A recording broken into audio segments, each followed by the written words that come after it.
Hey, pretty people, welcome to Bouncing Brains. I am Sean Hatfield. It's beautiful people. And I'm Freddy G. How y'all doing? I'm not Marilyn Manson, motherfucker. I think they're pretty. Well, you'd be dead. Well, hold on, let me... No, I'd be overweight with a cocaine problem. He's overweight? Have you seen Manson lately? No. Is he fat? He looks like an old man. Yeah, man. He's like, all right, you know how like he's got that beanpole type stature to him? Yeah. Only just think like bowling pin. Damn, for real? Yeah, man. Yeah. Okay. So you remember when cocaine's Val not Kilmer? an issue anymore. Yeah, motherfucker, you could be overweight with a dope problem. Yeah, I've seen it happen. What's that guy's name in New York? The crackiest crackhead I have ever fucking seen was damn near 400 pounds, man. Yeah, well, the dude that got caught snorting cocaine, he's a politician in New York. What's his name?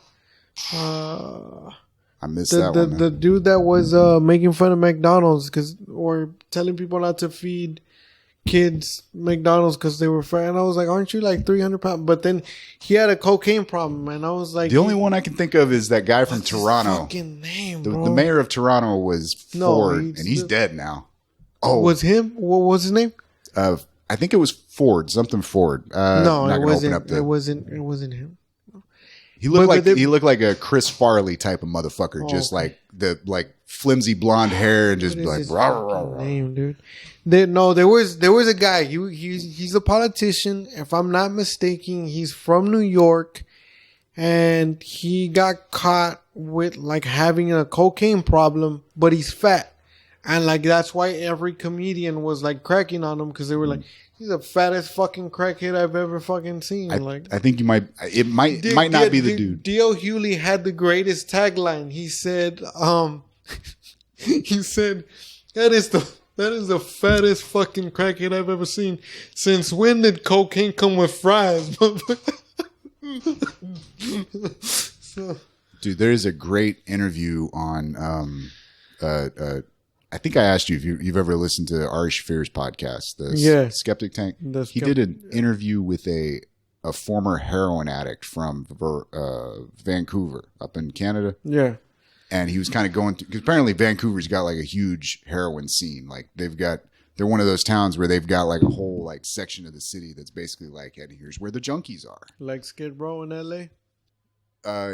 Yeah. Oh, but those are homeless people. And drug that's addicts. the thing. They're Canadians, so they're not like they have homes. It's just they're not very good homes. Actually, Vancouver is nicer than. This is one of those weird things of geography. Vancouver has better weather than a lot of cities that are way farther south in the U.S. Like there are cities in the middle of this country that just have shit weather, like Chicago. Yeah. Hey, look. I mean, I've never been to Chicago, but I've heard that you never want to go to Chicago in the middle of the winter. I read a lot of like those like old detective novel type of things, and they talk about like even back in the 50s they were like, and the fucking wind coming off the lake. Yeah. It just I value Chicago as a pressure cooker of talent. Like there are people that come out of Chicago that could come out of nowhere else in the country. And I've had the pleasure of knowing a couple people from the area that I guess Kanye West was the exception, huh? I'm fucking with y'all, man. I'm fucking with y'all. He was good before whatever the fuck happened. The farther away we get from it, that 3 album chunk of what was it? College Dropout, Late Registration and Graduation. Yeah. Like those albums together, man, I think stand the fuck up. Yeah. And to this day, but it's because it's hard because there's a lot of people that put out a dope debut album, but the College Dropout, right? This is the way I measure it. I mean, I'm a real big hip hop head because that's just the way I grew up. But the College Dropout, there's very few albums, like actual records, that I could listen straight through without skipping a track. Right. Doggy Style, Snoop Dogg, Doggy Style is one. Dr. Dre's The Chronic. Believe it or not, there's a lot of people that disagree with me on this, but 50 Cent's Get Rich or Die Trying, I can listen to that straight through. After that, he lost it on all the other ones. I don't give a fuck what you say. No, every album after that, to me, he lost. I feel you, man. I remember when that first album came out, and funny enough, the 400-pound crackhead I was mentioning, I was sitting in his apartment while we were fucking like this was like playing on the background, dude. Many Men. I don't know what it is about that song. Like, yeah, man, it works. Yeah, and see, that's the thing. Like the credit that he got, like, you know, 50 Cent's one of those guys that if he'd have just he's not very good at the gangster rap thing, man. Like he's too poppy for that, man. You know what I mean? Like, well, that's the problem though. Like he turned poppy. Well, he didn't. This is what I'm trying to say, man. Start out like that first album was good because other people were in there, like helping him, like craft those songs. Yeah, you know what I'm saying? Yeah. So like the vocals, I'm sorry, lyrically it works. Sound wise, like all the songs are well crafted. Like the voice, the vocals are on point. But it was, how do I put it, man? Those later albums, it was kind of like, oh shit, I got this. So you just go in the studio and just like, fuck all the other people. Exactly. And it's like now you're hearing what 50 sounds like without somebody there to go, hey man, you need to dial that back. Yeah, exactly. But this is what I'm saying, man. If he'd have come out of the gate. Just put the whole gangster rap thing aside. Look, even if that is where you're coming from, that's not what's going on. That's not the soundtrack in 50 Cent's head. You know what I mean? Yeah. Well, I mean that's what I'm saying. With Kanye West, it was more of like I said, it's great that you pointed out those three albums because, like, there was it's like with every other artist when they come out the gate. This is the way I see it. They're hungry, but I mean like literally and figuratively speaking, because when a lot of them when they come out, they don't have nothing, right. So now they're getting stuff. So, but they're still hungry. Then what happens?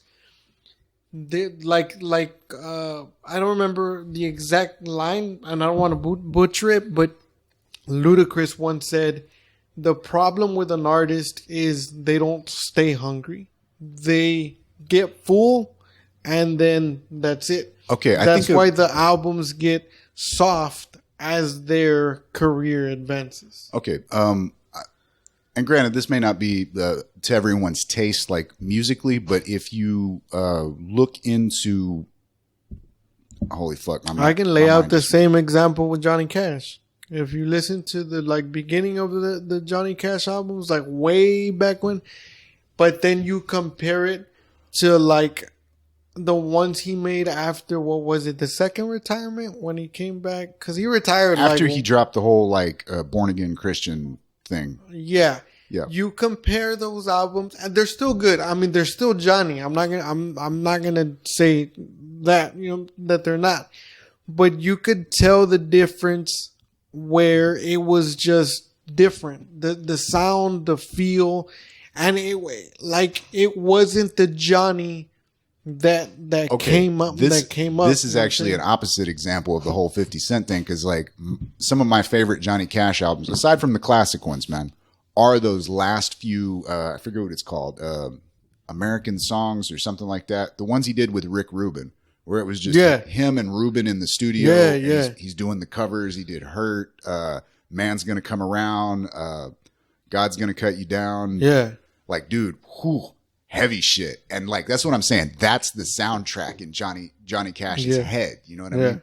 Like, if you go back, because he did a couple of those songs that he did on those last albums, he had previous versions of them, but they were different. You know what I mean? It wasn't as raw as it was on those last few albums. You know what I'm saying?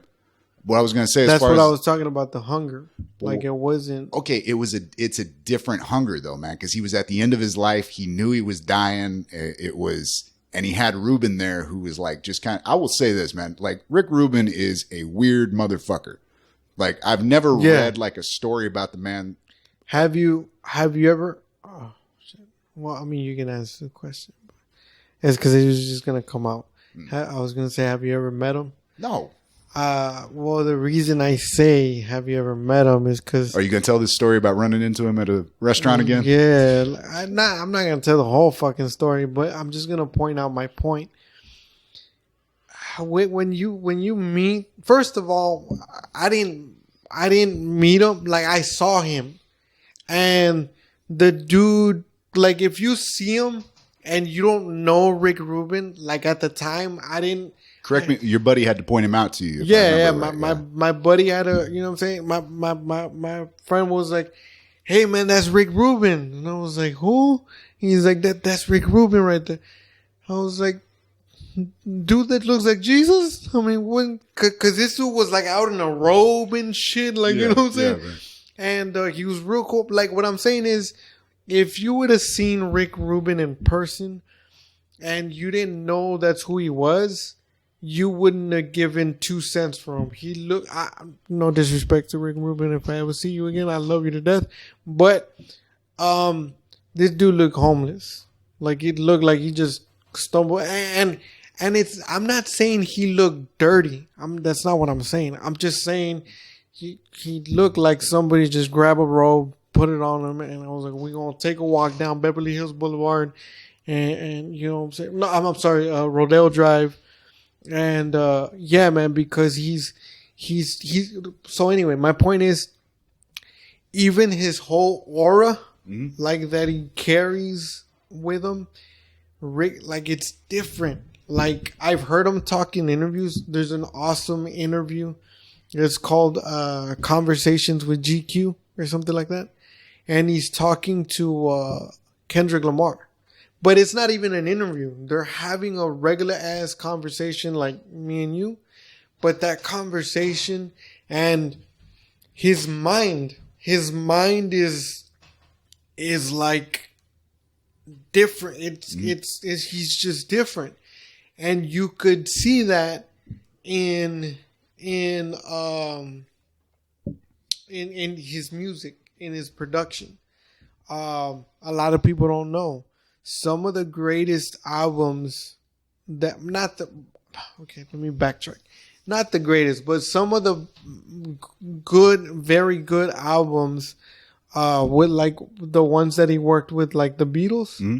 And a lot of people don't know. Wait, it wasn't the Beatles. Are you sure? Yeah, he didn't work with the Beatles, man. You're thinking of Brian fucking... Yeah, no, he didn't work with the Beatles. No, he worked with a band. He may have worked with, like, Paul McCartney. I was actually gonna point out, man, like, most likely, if you've been listening to good music, are you sure it wasn't the Beatles? Motherfucker, you got a phone in front of you. I'm pretty sure. What I was gonna say was, man, if you've listened to good music in the last 30 years, most likely you would be surprised at one of your favorite albums if you look at it. Probably has, like, Rick Rubin somewhere in the exactly. That's what I was throwing out there. Oh, by the way, you know how we were talking about people dying? Who's dead now? Phil died. Phil who? Phil Spector. I mean, fuck Phil Spector. Yeah, whatever, man. I mean, I knew it was gonna happen. I mean, it wasn't like it was a surprise. Yeah. But what? Oh, by the way, man, to finish what I was... No. He's worked with the Beastie Boys. I know. Okay. I could have sworn it. No, but he's worked with Paul McCartney, and they're actually working on a Beatles documentary together. Okay, I could see that, man. Man, I still haven't gotten around to... There's a documentary that's out right now about the early days of the Comedy Store under Mitzi Shore that I've been meaning to sit down. Oh, yeah. Have you seen it? No. But yeah, I saw that. I didn't see it, but yeah. Maybe we'll do that as, like, a podcast episode. Sit down, watch it, and be like, yay. No. Dude, I've been watching too many reaction videos on YouTube, man. I don't know what it is about, like, this whole, like, last year where it's just like, I just want to see other people enjoying shit that I like. Yeah. It's weird. What I was going to say about the hunger thing. God damn it. I blanked out again, man. Motherfucking Strange Music, Tech Nine. Yeah. Okay. You know about his early career, right? Where he went out to LA and like they recorded a bunch of shit and then nobody was listening. it all, well, that was the thing is like he had backing from like a bunch of guys that were like, dude, this guy is. Oh, you're talking about because when he started, nobody wanted to fuck with him because the style that he was bringing was different, and he kept getting from different people that he was too aggressive. They're like, you're too aggressive, right? And he was like, I'm not gonna. Well, my understanding was he kept getting told like, let's bring you in, we'll do some like recording, you'll be on this track and whatnot, and then we'll see what we can do with you, and then like they just he kind of hit the same roadblock. Well, Tech 9 came up first, but 50 hit the same roadblock that Tech 9 hit because 50 had the material, he had everything, but nobody wanted to fuck with him. Aside from the fact that he actually did have mob ties and shit like that, like real ones. Yeah. Aside from that, every label told them, he's like, it's fine, you have the material, you have the music, but you're not marketable. We can't market you, so therefore we can't sell you. So everybody, and he said that the only one, ironically, that called him back for work was Sean Combs, Diddy. And when Sean called him, he's like, "Hey man, I want to bring you on to my label, but you're not gonna rap." Exactly. You see that? That's exactly what the fuck you want me for, you know? So motherfucker can't sing for shit. He was gonna hire him as a writer. So he's like, man, yeah, okay, yeah. Look, there are some people that like, if you went like, hey man, let me put it this way, I probably met a few comics that we know that like, if you offered them if you were like, hey man, I got this thing, do you want to write for it and I will pay you steadily? They'll go, fuck it, and maybe never hit a goddamn comedy stage again. You know what I mean? Yeah. But there's some motherfuckers that like, it's like, yeah, man, you can write all this material. We'll pay you for all this writing, but you don't get to perform any of it. Yeah. Like, yeah. Nah. And that's what he said. He was like, nah, man, I can't do that. And then he said that same day in that meeting, he walked out. He was like, yeah, fuck that. Like, I'll take my chances again or whatever. So then he ran into, I forget his name, but he ran into Jam Master Jay's manager, and he was a legit manager that was managing Jam Master Jay. Right. So he was literally, he said that he was at a stoplight. So he saw him, he ran up to him, and he was like, "Hey man, can you listen to my tape?" But he was on the phone. So he saw him and he recognized him. He was like, "Oh shit, it's 50," but he was on the phone. And he handed him the tape, but he was still on the phone, so he wasn't even making eye contact with him. 50 got mad, and he was like, "Hey man, just give me my fucking tape back." And then he's like, "Nah, just give it to me." And he gave it to him, and he walked away. By the way, that's the kind of the stories I had always like heard about 50 Cent coming up. One of the reasons he had hard times in the New York music scene was that he was a bit of a prick. Yeah. Yeah. I mean, hey, man, on some level, you don't get to be that kind of character without being egotistical to a certain extent. You know what I mean? Mindful of, your presence. And that leads to problems. It does. What I was going to say, as far as here's where I think that split may have gone one way for Tech 9 and one way for 50 Cent, is that when the shit fell through in LA for Tech 9, he went back to Missouri. Yeah. And had to start. I mean, dude, that whole Strange Music thing came after he hooked up with another label. Yeah. Yeah. They fucked him over. Dude, it is and then he finally said, "You know what? I've already been doing it. I've learned a thing or two here and there. So I'm just going to take a chance on myself." You ever heard that story about what's the British cook, blonde motherfucker, Gordon Ramsay? Gordon Ramsay. Okay. The first restaurant he ever started, he basically took the entire staff from the restaurant he was working at. Like, it was basically, they trusted him so much that they just went with him. He was like, "I'm going to go do some shit." And they were like, "Fuck it. We're with him, man." Cause it's like, look, the talent might not necessarily be at the top. You know what I'm saying? Yeah. And they were fucking him over. Anyway, long story short, that was kind of the impression I got from the stories I'd heard about the whole strange music thing. Was basically he walked away and took all the people that he took his people with him when he left the other label. But here's the thing: he had to build. You talking about hunger? Even at this point, man, they're doing all of this shit independently. You know what I mean? Yeah, that's what I was trying to point out. That with him. Tech Nine is one of the very few artists that started out independent because he had to, because nobody. Well, no, that was the thing is he almost got the record label backing. Yeah. It's just they couldn't figure out what the fuck to do with it. Exactly. So he was like, you know what? He basically said, well, he didn't. I don't know if he said there was also the stories about him being a bit of a fucking ass. Yeah. So, but he was like, you know what? Ain't nobody fucking with me, but I know that I have something, so I'm gonna do it regardless. So he was like, you know what? So he just went back to square one. He's like, I'm gonna create this thing, and he created it with the attitude of I'm gonna create it, and if it works, it works, and if it doesn't, it doesn't. Cause he felt kind of like I feel with the conversation we had outside. Y'all will hear that conversation at some point, but not now. Subscribe to the OnlyFans. With the conversation outside, it's I felt the same way. You know what? I'm gonna do it. If it works, it works. If it doesn't, I feel like it's already not working. So it's not. I don't really lose anything. One of the things I really appreciate about. Don't get me wrong. I don't listen to there was a brief period where every time Tech Nine would come out with a new album, I'd go listen to it and whatnot. Especially when they do I'm trying to remember which album it was that came with a mixtape of strange music artists, as the B-side. I think he did that twice with two different albums. But either way, man, those compilation CDs were fucking great, man. And there's a bunch of those artists on there that solid motherfuckers went on to do the guy Chris Calico, the guy that does his vocals.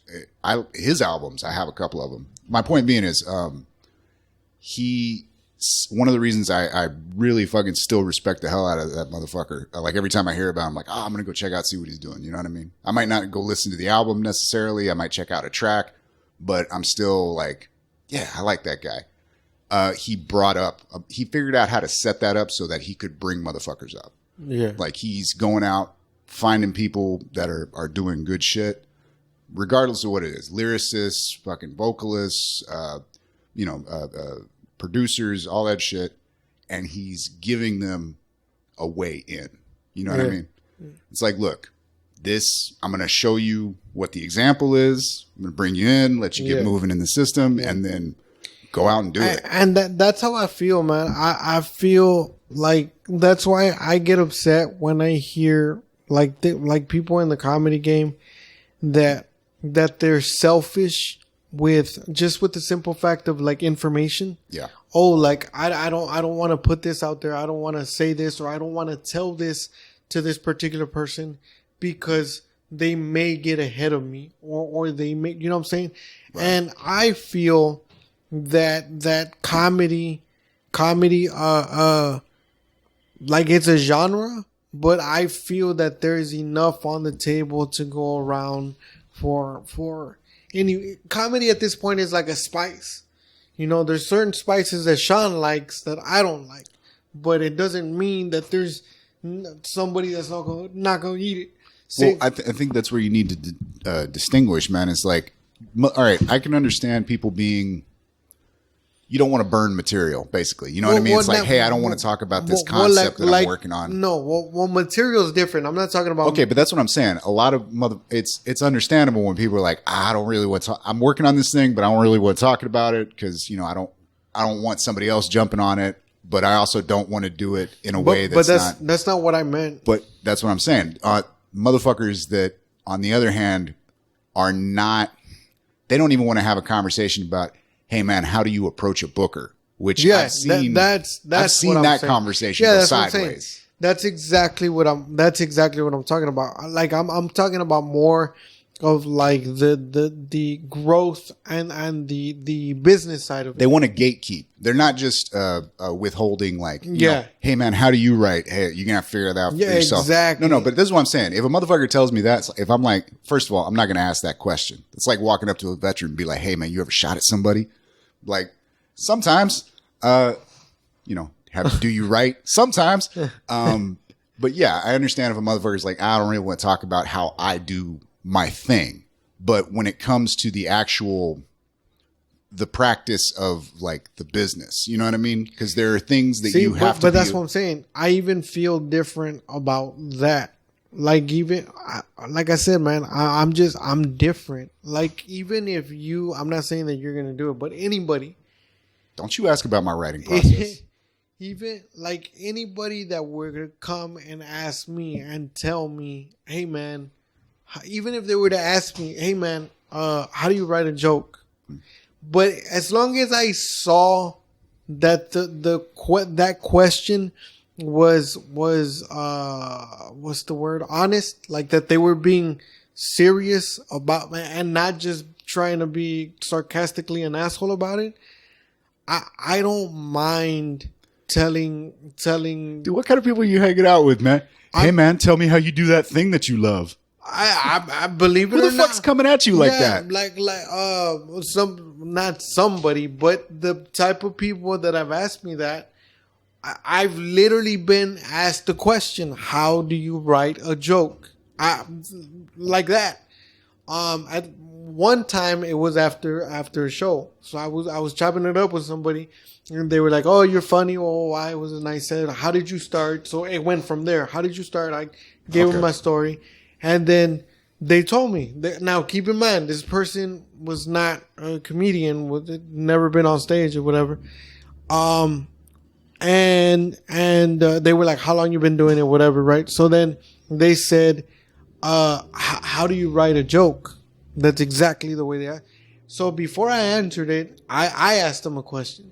I was like, may I know the reason why you're asking? Like, are you thinking about going on stage? And he's like, well, yeah, but and this is what they said. Like, they said, yeah, I do, but I don't want to disrespect the craft. So if I ever do, I want to come correct. You know what I'm saying? And because of how they answered, I told them, I was like, first of all, man, there's a million ways that you can write a joke. Sometimes the punchline will come to you first. Sometimes you build the premise, figure out the punchline from the premise. There's many different ways to piece it together, but it all starts as an idea. You know, man, you talk about this, man. It's, to be honest, thinking back on like the conversations I've had with other comics and shit like that, and just like even random people that aren't comedians, like writers, I've had some pretty interesting conversations with about like, you know, how do you get to, like you said, sometimes you got the punchline, sometimes you got the premise, and it's like, fuck, how do I fill in the blanks? Those are interesting conversations. A lot of it seems to come down to exposing you to obvious things. It's like, man, if I wanted to hunt a deer, how would I hunt it? It's like, well, you could sneak up from behind it and shoot it there, or you could sneak up on the side of it and shoot it there, or you could just like run at it with a stick and stab it to death.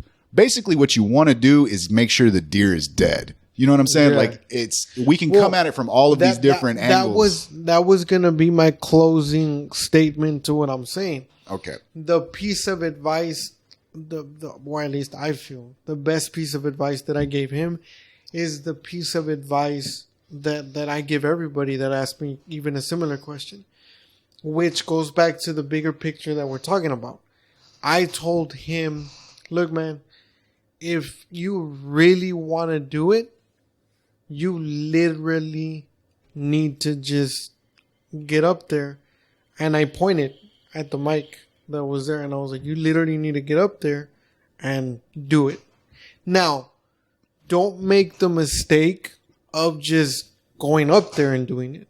Have an idea of what you're gonna of what you're trying to say. Look, man, I've said this to several people, and this is honestly a bit of a bullshit test, but this is a genuine fucking statement that I mean every fucking word of. If you want to try it, write one fucking joke. Doesn't matter how long it is. Could be 30 seconds. Could be a minute. Write one fucking joke that is your joke.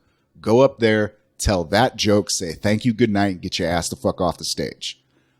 And I say that to people that give me that fucking, but I don't want to disrespect the craft, and I don't want to blah, blah, blah. And it's like, look, motherfucker, are you serious about this or are you not? Because that's what it is. You have to go up there with a joke that you wrote, tell it, and then dismount properly. You know what I mean? You got to fucking nail the fucking, the backflip, triple, whatever, and land on your feet. That's all you have to do. Well, I mean, like, let's be honest. If somebody walked in right now and did a backflip, just a backflip in front of you, you'd be like, and just bowed and walked the fuck out. You'd be like, damn, that was impressive. Yeah. So but see that this is motherfuckers don't take that seriously though, man. I tell them that too, but I also tell them, I give them the heads up. I tell them, just keep in mind that the first time and the second time and maybe the 10th time that you go up there, the chances of of your joke being funny are very slim. Just keep that in mind, and I told them, I don't want the same thing that happened to me to happen to you. So I went up there my second time, because the first time, according to my friend, I was funny. It was the second time that I failed horribly. So I went up the second time and the third time, and I failed horribly. So the second and the third time, I was like, oh, you know what? Fuck this. I'm not funny, whatever. And then you're just going to get discouraged, and you're going to be like, oh, fuck it. People need to understand that I feel, you may feel different about it, but I feel that there is people that are genuinely just funny. They have it. Then there's other people that are not, they don't have it, meaning that they have to work at it to get there. Dude, okay, those are the moments in an open mic that I don't think, even comics get jaded as hell, man. It's like, man, I don't want to go sit down there and listen to a bunch of these motherfuckers, run through shit that they scribbled on, back of a napkin or some shit. But every once in a while, you hit those motherfuckers that, the new faces, where they don't have any material. They have jack shit. They're just going up there because one of their friends fucking, threatened to drive away if they didn't get on the microphone type of shit. And they get up there and they genuinely have a showmanship and a presence to them. They have nothing to offer you. Like that one kid, bro. Remember that one kid? And I'm saying he's a kid because he was a kid. He was 15 and nobody knew, and he was inside a bar. He was 15 years old. I had never seen him before. And this is how good he was. I saw him twice and I remember his joke. He had a great, before I say this, understand, if you don't know me yet as a comic, my sense of humor is fucked up. If a 15-year-old tells a dick joke, is it technically pederasty? Probably. No, he had a fucking great cancer joke. I don't remember the joke, and I'm not going to butcher it, but basically he was talking about how shy people are petrified of rejection, especially when it comes to a woman, right? So he's like, you can go up to this fine ass girl, and this is the way a 15-year-old was talking. Keep in mind, he's 15. So he was like, where was this? I saw him once at El Rey at the open mic, and I saw him once at Yerberia. And I was like, when I found out he was 15, I was like, how the fuck did he... Who let this motherfucker in here? You know what I'm saying? So... Dude, seriously, I hate your fucking chairs. Oh, my bad. Just uncomfortable.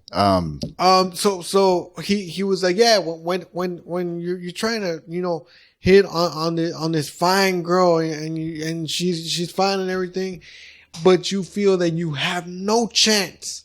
And you feel, he said, it's like having cancer. And I was like, where are you going with this? yeah. So it's like having cancer. It's like you're gonna shoot your best shot, and she's probably gonna reject you. And you're probably gonna, after she rejects you, I remember now. She's probably gonna reject you. After she rejects you, you probably feel that you're gonna die. But really think about it. You already got cancer.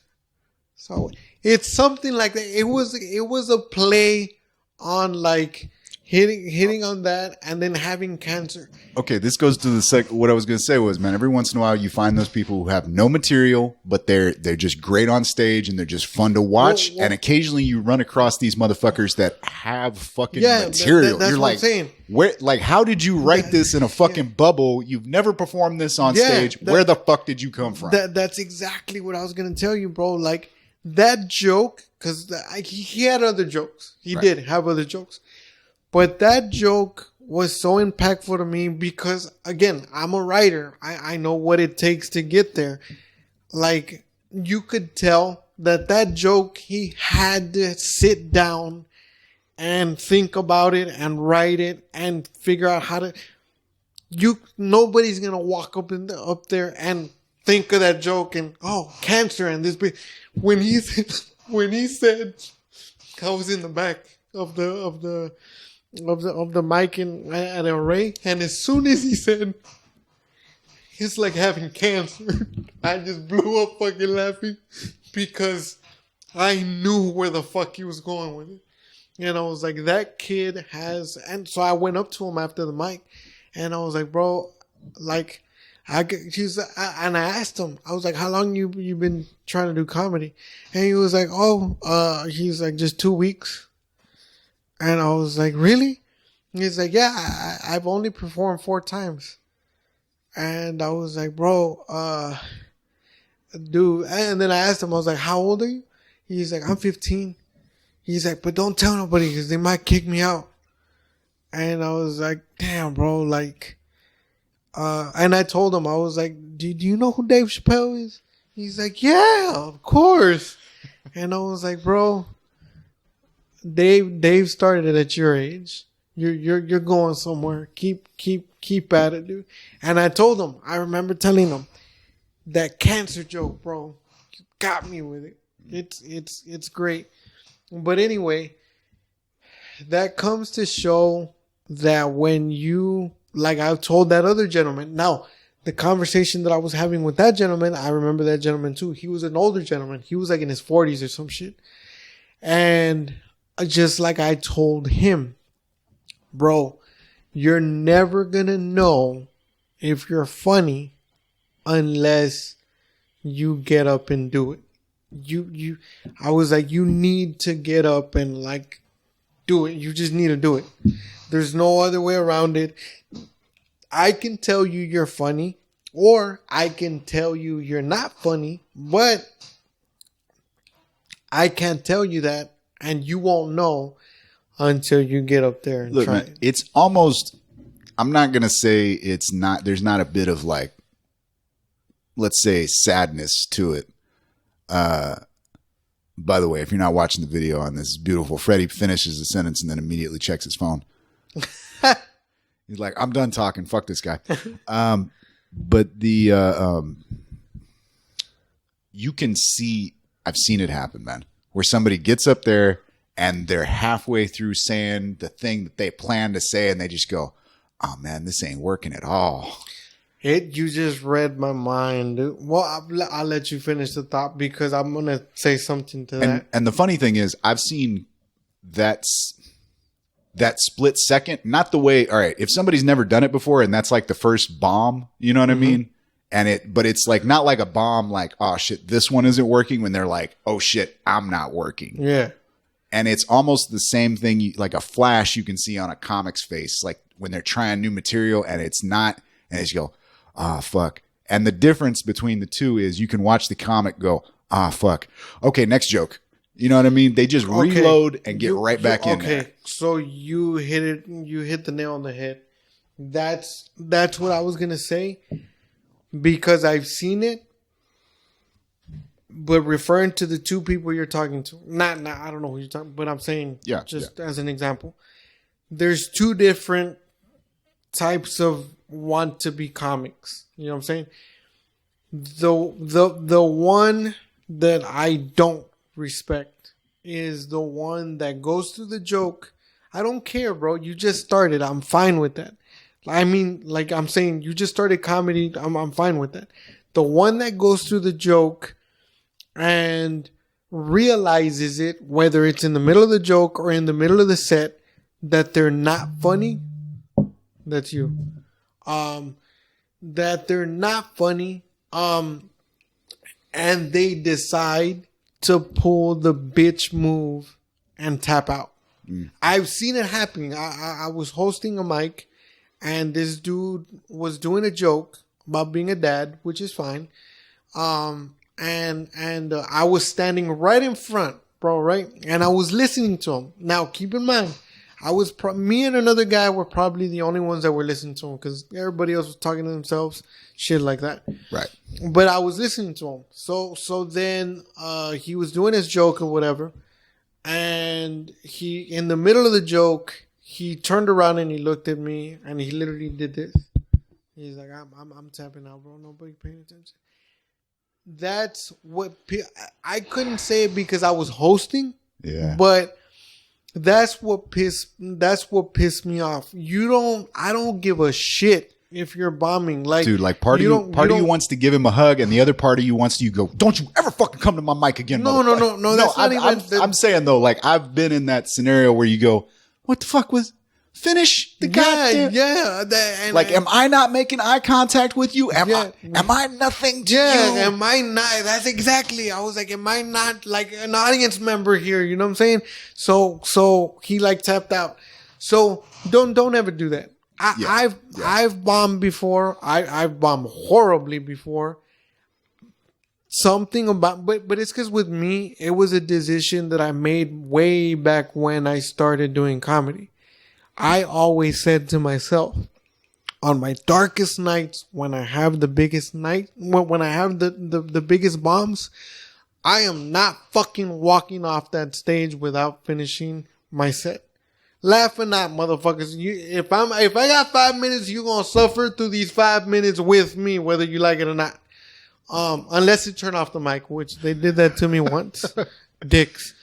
But yeah, like my thing is, bro, you already went through the struggle of picking your ass up, walking all the way up to the stage, getting up there, exposing yourself. You're going through hell because you're nervous. You're about to shit on yourself. I'm telling you all the feelings I went through. You know what I'm saying? And then you're going to bitch out because nobody's listening to you. I mean, that you're being a bitch is what I'm saying. The comic that I respect, the starting out comic that I respect is totally the opposite. You go up there, you know you're bombing, ride the fucking bomb. And then you get off. All right. There was a one of those definitive childhood moments I had where you kind of like have to like, all right, remember we were having an off mic conversation. Yes, we do talk off the microphone. About the whole childhood Sean thing. Talks, I just stare and nod. Please, motherfucker, if I didn't interject sometimes, you would just run out of oxygen and fall down. Fall down with oxygen. You chatty motherfucker. But not a catty motherfucker. I'll give him that. But about like the childhood lessons and like the things you kind of have to like nobody like bothers to tell you. So you're just kind of there, you know, with the shit in your hand going, what the fuck am I supposed to do? Anyway, one of those moments, man, I was at real quick, because I just remembered my ADD. That same person that tapped out at El Rey, they went on whatever the fuck the night is that they had the mic at Yerberia. Yep. Did the same set. Yep. Same shit happened and tapped out there. when he did it the second time, I didn't tell him. I gotta be honest. I didn't say anything because I knew that if I said something, it wasn't gonna be nice. So I just chose not to say anything. But when I saw him do it the second time, I just thought to myself, I was like, dude, don't just don't do it anymore. Well, dude, that's what I'm saying. Like, I immediately, like I said, man, it's half and half. Half of me wants to just hug him and go, it's okay, buddy. It's going to be all right. But the other half is like, you bitch-made motherfucker, get the hell off my mic. Don't you ever show your face around here. Charge you double for drinks. Shooter, put it on his tab. Shout out to Shooter Roberts. The motherfucker is still working, doing his thing. Good for sure, man. As a matter of fact, shout out to the whole. But he's not kicking people in the face anymore, is he? I know Wrestling Revolution is still doing their thing. They've been doing it at one of the flea markets. I don't remember which one, man. But yeah, they've been putting on shows, man. Wrestling Revolution has been. I thought he was in here. I thought he was in. I don't know if Shooter's here, man. I'm just saying. I'm saying generally all the wrestlers. Pete Payne, fucking Shooter Roberts. Sorry guys, I blank out on your names, but I mean, I don't want to say too much of what I heard because I don't know if it's true, but I'll tell you off camera the rest of it. But yeah, motherfucker, don't bring private conversations in here. Yeah, I heard that he was in here. He somewhere in San Antonio. Occasionally I'll see posts from him. I know he's doing the photography thing, or at least he was for a while. I kept seeing stuff come up. Hey man, whatever he's doing, power to you, brother. Another I'll ask you. I don't give a shit. Another question. Well, not where, but who is I'm not going to say her full name, but who's on third? Raina. She keeps coming up on my feed, and she follows me on Instagram. The name sounds vaguely familiar, but I don't want to say her last name, bro. Man, just show. Why are you bringing this up on the microphone? Because of Shooter. Because motherfucker, you don't have to go on a tangent. I was just saying, shout out to the Wrestling Revolution motherfuckers. Glad y'all are doing your thing. Yeah, whoever Raina is, it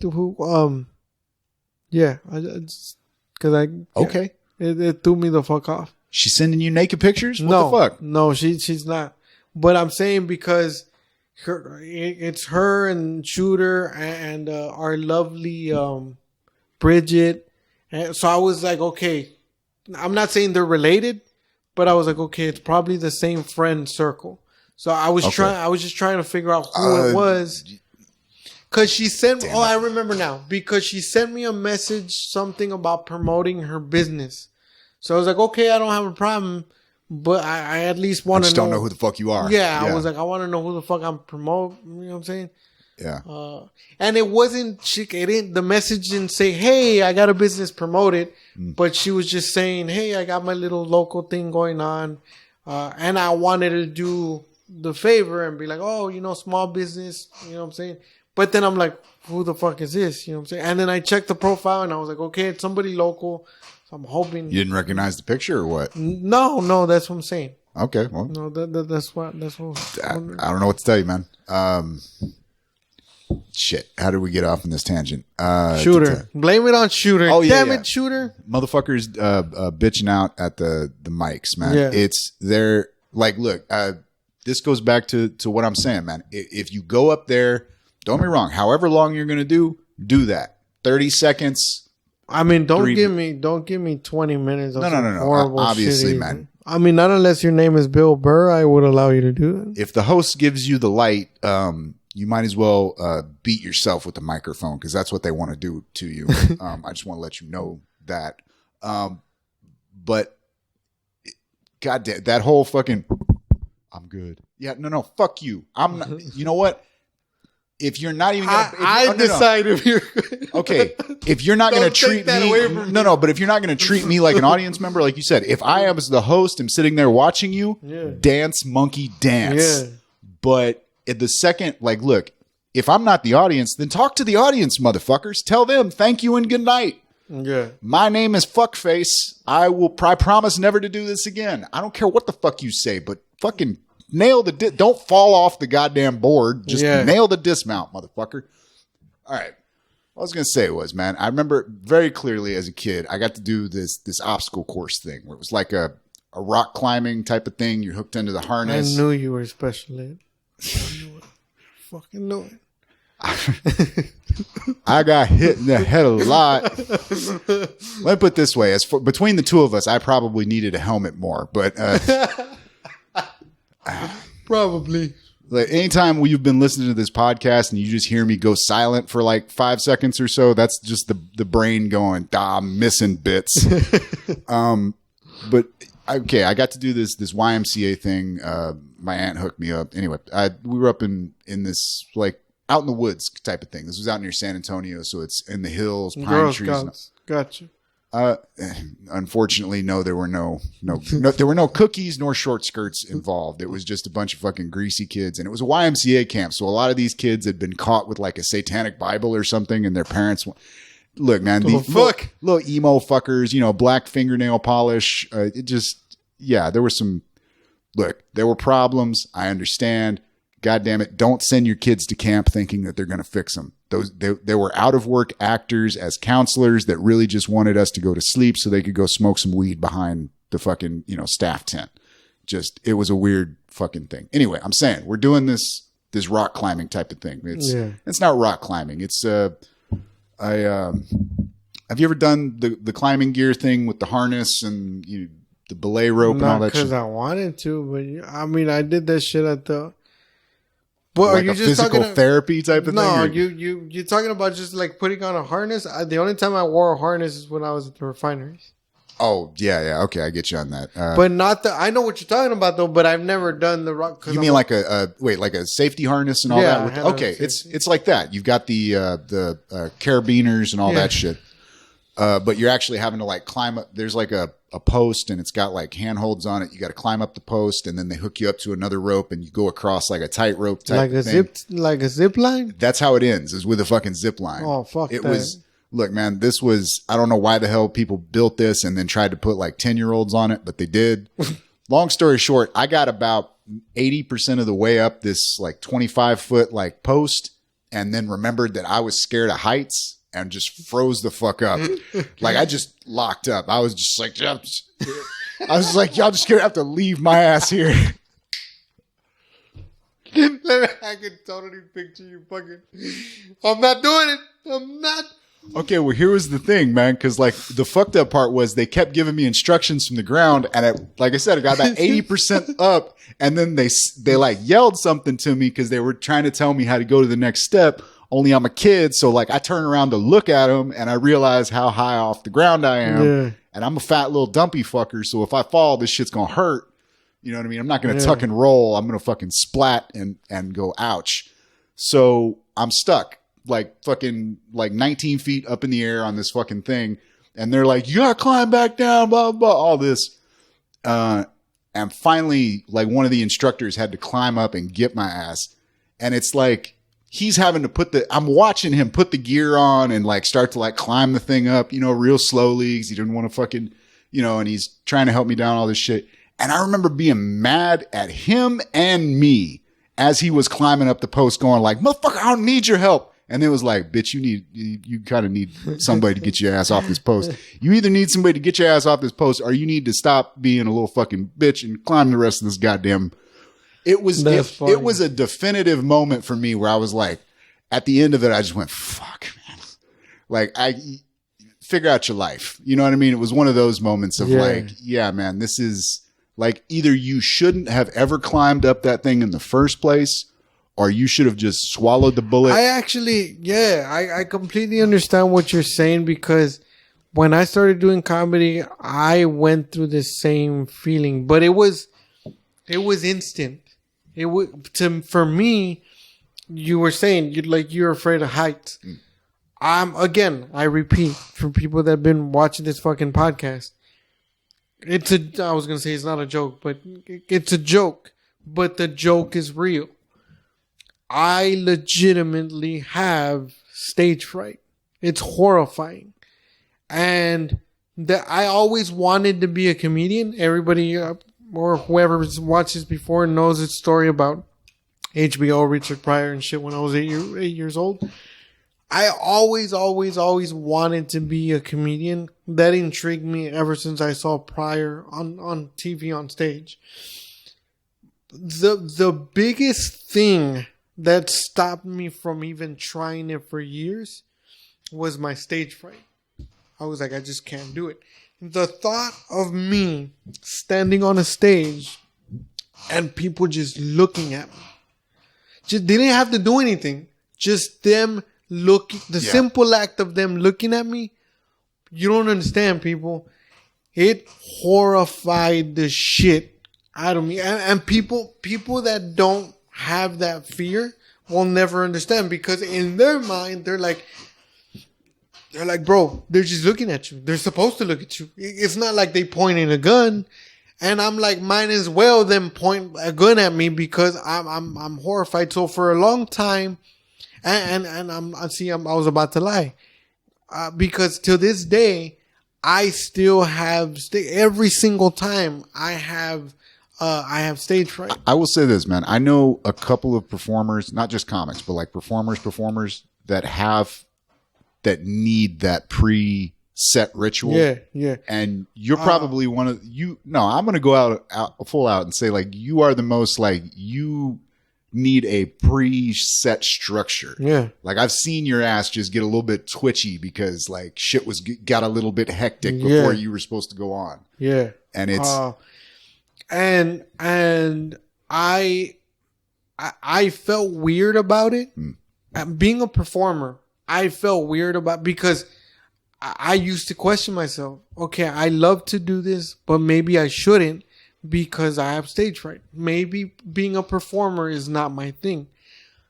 One of the people that doesn't know to this day that they saved my career was DMX.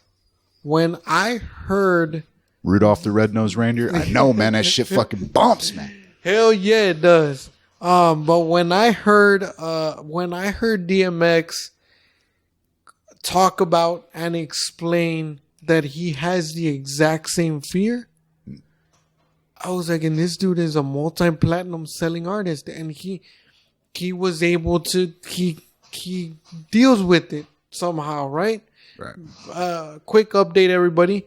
I've learned to deal with, I still have it. I still have stage fright, but I've learned to deal with it to where I can perform now. And you've never once impersonated a federal officer. Yeah.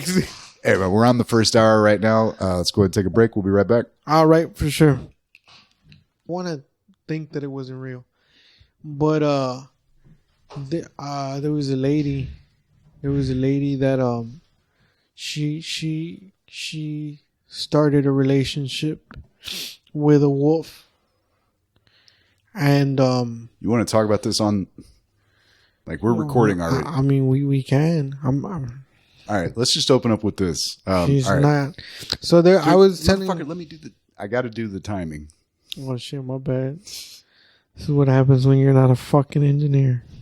Man, we've been doing 100. We've done 110 episodes. I'm just fucking with you, bro. 110 episodes. You know how this works, man. I'm not an engineer. Yeah, fuck it. We're back. That's it. We are back. There. Yeah, I'm not gonna start the conversation from the beginning, but me and Sean, we're off camera because we talk all the fucking time. Because I don't have anybody else to talk to. But tell these people some stuff. I'm gonna get my coffee. But we're talking about I read an article, but I was telling Sean that I'm not sure how real it is. But again, it's 2021. Anything can be real at this point. There was a lady that started an actual relationship, like a romantic relationship, with a wolf. Like she referred to the wolf as her boyfriend. I guess, you know what I'm saying? And yes, the question that everybody... She didn't refer to it as her mate? Yeah, like the the question that everybody begs, you know what I'm saying? Like, did she have like sexual intercourse? Of course, like that. Oh, by the way, the first question I have is, did she bring treats into the bedroom? That's Is this a peanut butter type of thing? This article thing that I read was not from the U.S. It was an article from I think it was like the U.K. somewhere in the U.K. Damn, this bitch had to import wolf. Yeah, like some crazy shit like that. So she had a wolf boyfriend or whatever. All I'm hearing is fucking Warren's Werewolves of London.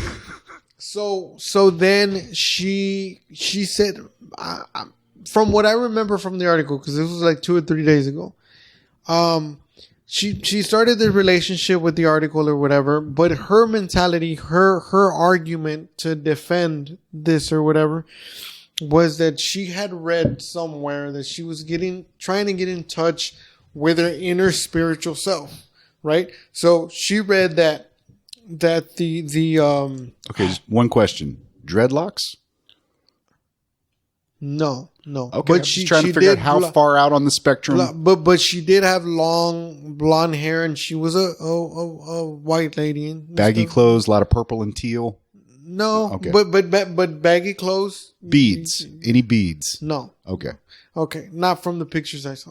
Like I said, just trying to figure out where on the spectrum we are. Yeah. So she was armpit trying to. Hair. No. Hell. So no, that sounded like my date. Anyway, but she was trying to see how, and this is the part, like, this was real. Like, in the article it says that she was defending it because she read that and this is where I'm gonna butcher it. I'm sorry for religious beliefs and all of that stuff. I'm sorry, but the Native Americans, let's start there. I don't want to, you know what I'm saying?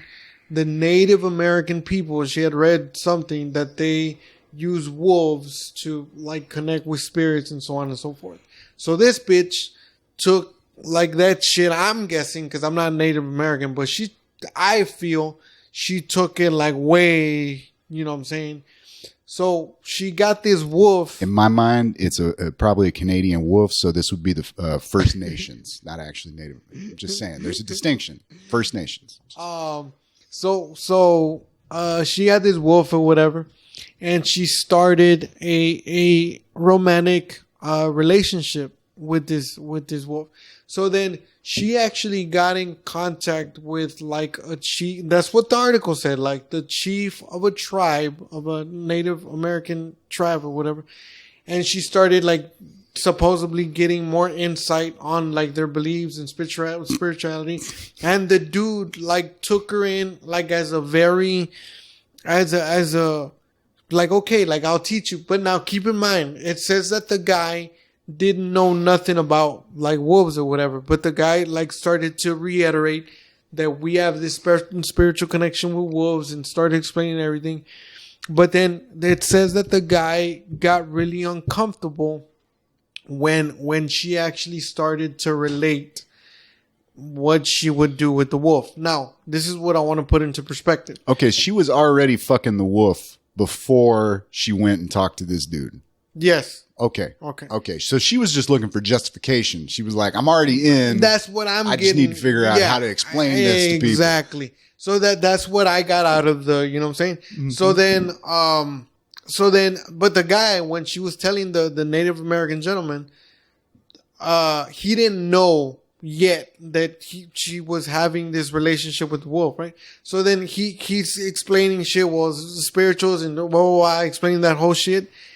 And then she finally tells him. Now, keep in mind, as far as what I can remember from the article, in the article, it never explicitly says that this lady had sexual intercourse with it's just the implication. Yeah, it's just it, right? So, but from the reaction from the gentleman, he very clearly states that he understood that she was having these relations with the wolf, right? Right. And then that's when he said that he felt uncomfortable. And it goes on to say that he said that he felt uncomfortable and disrespected. Right? And I was like, you know, so you feel disrespected. She's like fucking a wolf. Like, you know, where the fuck is, you know what I'm saying? So, like, it made me put my shit into perspective, and I started to think about, like, all the fucking horrible dating experiences that I've ever had. But this lady, like, took the cake. Like, I've never had such a bad... Like, how bad is somebody's dick that you gotta say, oh, I'm gonna try some wolf now? It's like... believe me, I've had some bad shit that, you know, but like, you know what I mean? Like, I guess and I'm not trying to be funny when I ask this question, but I'm really trying to figure out what would drive a human being to like go that direction. You know what I mean? Like, I don't get it. Like, I don't really understand, like, and the only thing that I could think of, is like a horrible experience, but with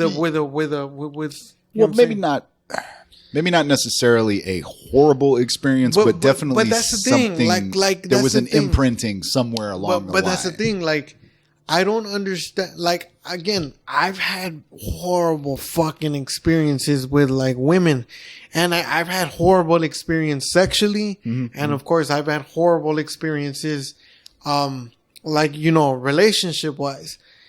But I like, okay, I'm gonna say something that y'all don't know about me, but I don't give a shit. Y'all can laugh, y'all can say whatever the fuck y'all want. You told me not to mention the gimp suit, but like, for example, I was once having sexual intercourse with a woman, and she proceeded to defecate herself on me on purpose. No, just a bad time. Yeah, very bad time for both of us. So you shook the container a little too hard. But I wasn't in there. You know what I'm saying? So I don't know, but I wasn't in there. So I'm saying I'm not the one that provoked the shit. No pun intended. Pun intended. So. No, I saw this thing on Twitter the other day where it was like one of these cam girl porn stars, and I forget what the context of the joke was, but basically it was like learning new things about female anatomy, that moment when you stick your finger in your pussy and you can feel shit in your ass. Yeah, like that type of shit, yo. And then this is the fucked up part about it, like, and ladies and gentlemen, like, if you ever had like a fucked up experience, or like you want to chime in on this, you know, leave it in the comment section. But please share. Please share. Like, so she shitted on me, right? Basically, is what I'm saying. Like, literally, she shitted on me. So I didn't finish because I'm not into that shit. Pun intended.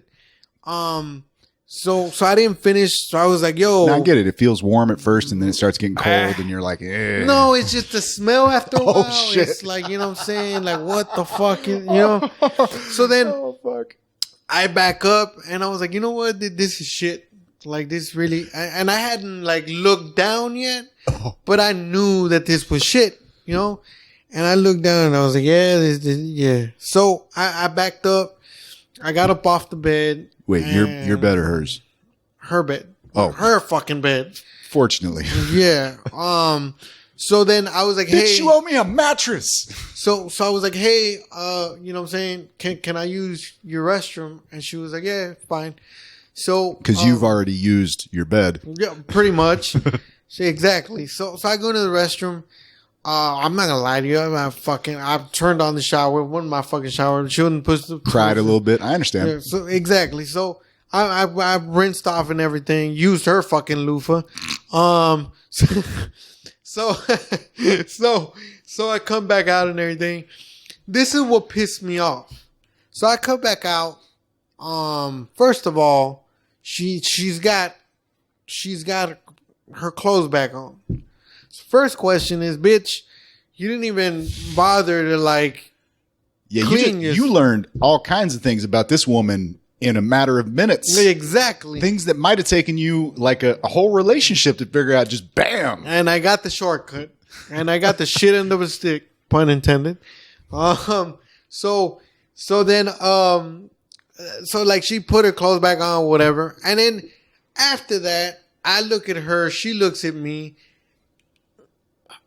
She's not retarded. So what I'm saying is she knows what the fuck happened. And what I'm bothered by is like, she just pretended like nothing happened. She was like, hey, I'll call you later. I was like, hey, don't. And I walked the fuck out.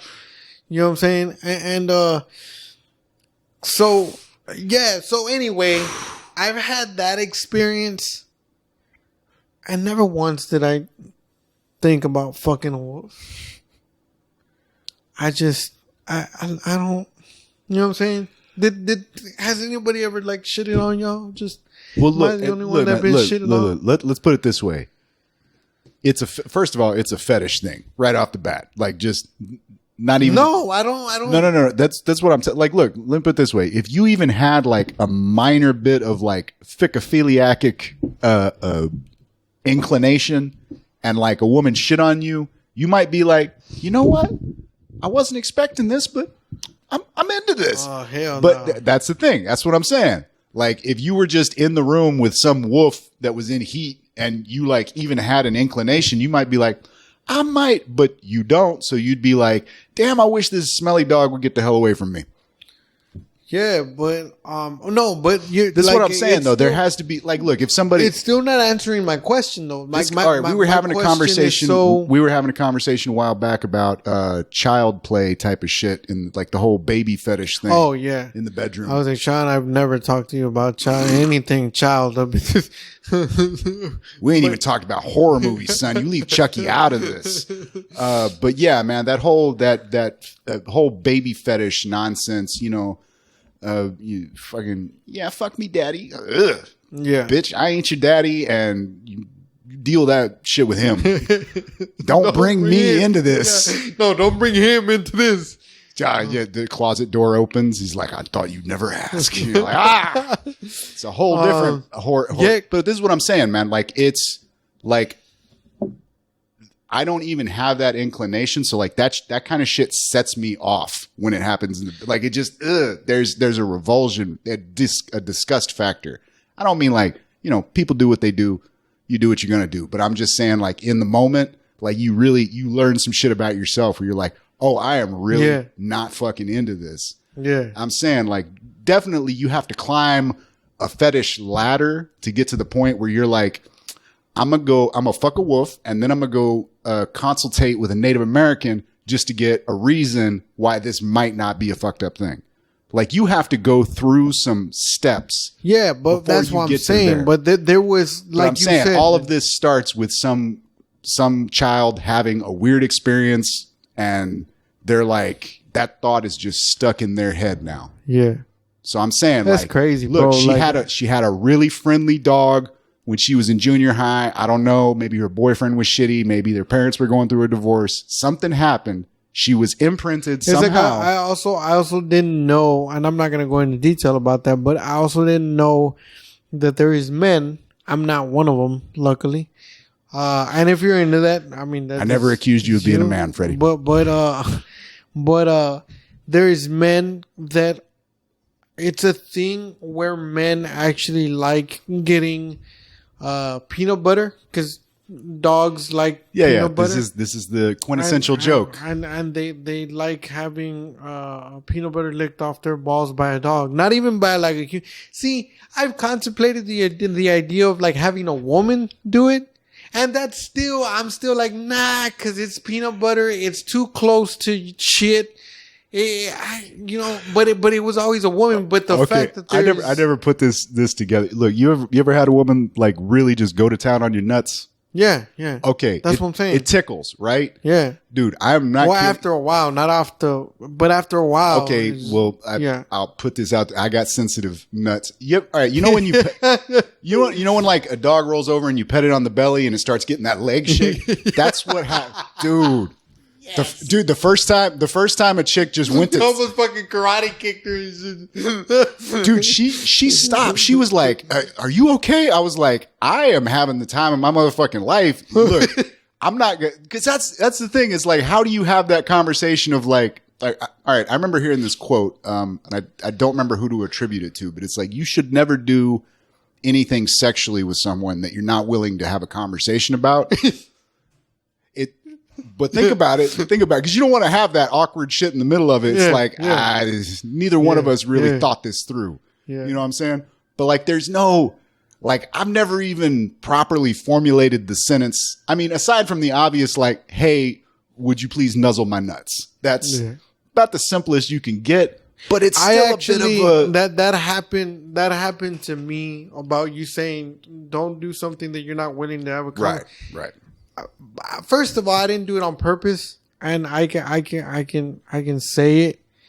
I'm not speaking ill of anybody, but there's this girl once, Jenny. She's from the block. She's no longer with us. That's why I'm, you know what I'm saying. But she, like, we were having sex or whatever, and then I accidentally slipped into her butt. You know what I'm saying? Like, I didn't try to do it, but everything was like wet down there, and you know what I'm saying? So it kind of... She had a moment of relaxation and... Yeah. And then, so I came out, and then I went back in, but you know what I'm saying? But quick, but I did it without looking, and there's about that much space between holes, you know what I'm saying? So if y'all ever looked, that's really the space you got. So I'm not talking to any virgins out there, but y'all figure it out eventually. You ain't get, look, just get a mirror. So anyway, and if you're a dude, just you're not measuring from the base of the penis, you're going from the back of the nuts. That's the space. She had never had, well, according to her, she had never had like anal sex or whatever. So like then that happened, and then have you ever seen a horse kick? Okay, so then immediately that happened. I don't know. I'm thankful.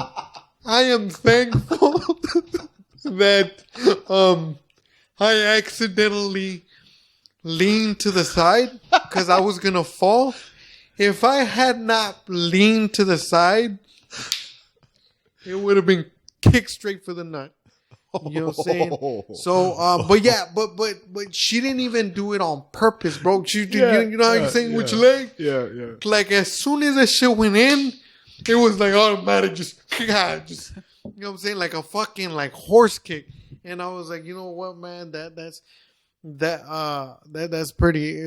Again, I didn't do it on purpose. It was just I was caught up in the moment. Like I said, I literally mean it. Everything was wet. Everything was slipping. I pulled out. I go back in, but I'm not looking. So I just it went in. You know what I'm saying? And I didn't do it on purpose. She's not listening, but I wish she would. Maybe I shouldn't have said it, you know, because she's no longer here. But she would have verified this shit. This is a nice segue to we have different definitions of segues, sir. Jiffy peanut butter is on special. I'm fucking with y'all. Y'all will never see peanut butter again after these stories. Maybe that's how I open the conversation about the nuts. It's just like I just open up the peanut butter and she's like, "What the fuck? You like crunchy or creamy?" But one of my friends, I'm not gonna say her name because she still exists. You didn't have to say Jenny's name, but you did. Jenny was cool, but Jenny's not here. I'm sorry I stuck it in your ass, Jenny. Sorry, Jenny. I apologize. Kind of. I shouldn't be saying that. Sean, she's fucking me up. You know what I mean. Look, when I say she's not here, right? No, she moved to Washington? What the fuck? Yeah, I understand, okay. Man. I understand. Right, cool.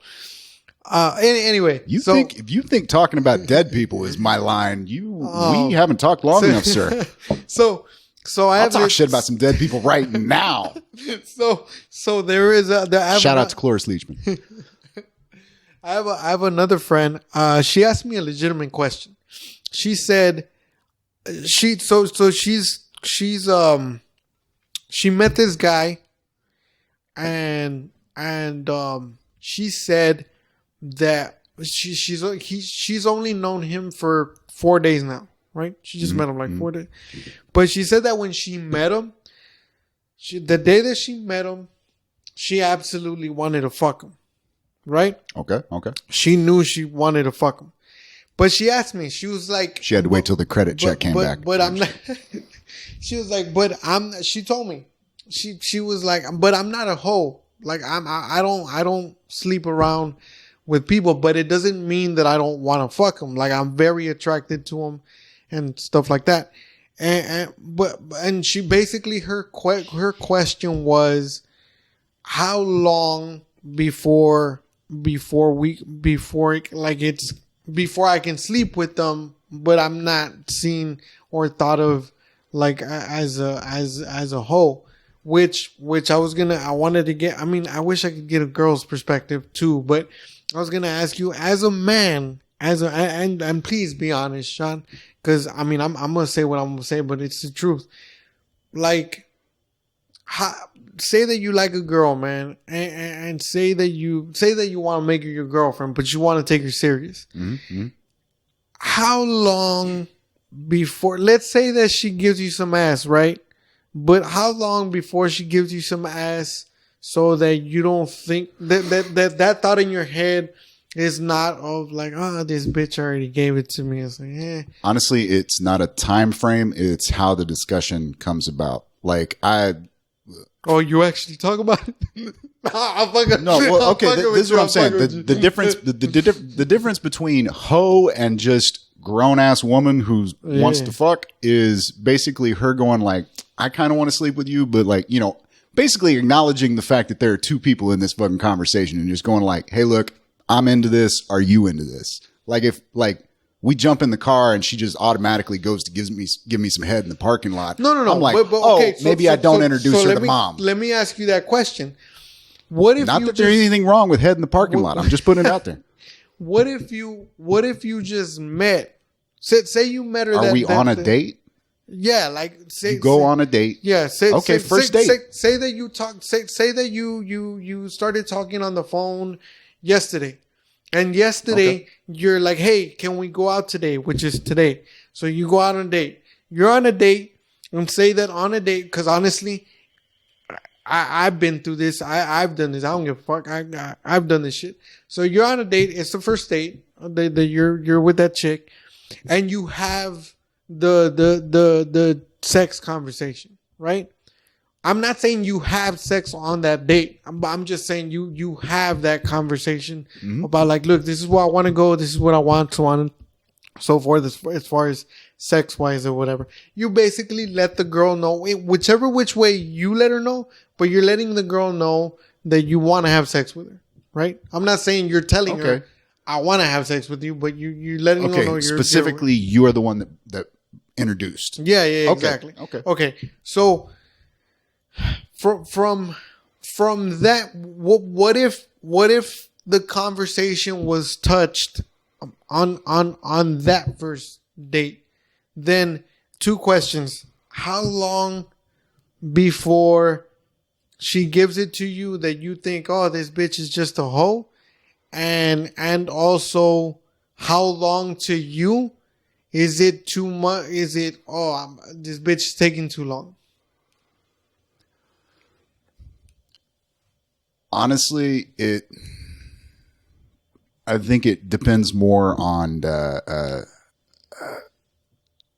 I don't know, man. Like, are we having fun doing this? Like, here's the thing, man. What do you mean we having fun? Like, I actually like dating. Like, I like to go out, have a good conversation. What I'm asking you. Okay, here's the other thing. That's what I'm asking you. Like, first of all, like if the conversation comes up in the middle of the date, I'm going to be a little curious. You know what I mean? Because one, I'm at least going to wait until, after we've finished the date and then be like, hey, do you want to do something else after this? You know what I mean? Because like I'm gonna wait that long.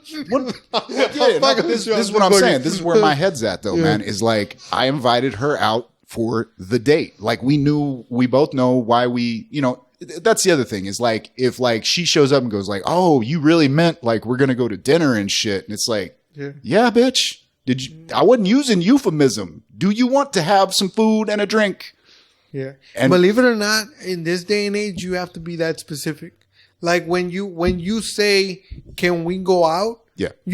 I've learned, dude, because a while back, I literally had to explain to this person that when I said, "Hey, can we go out?"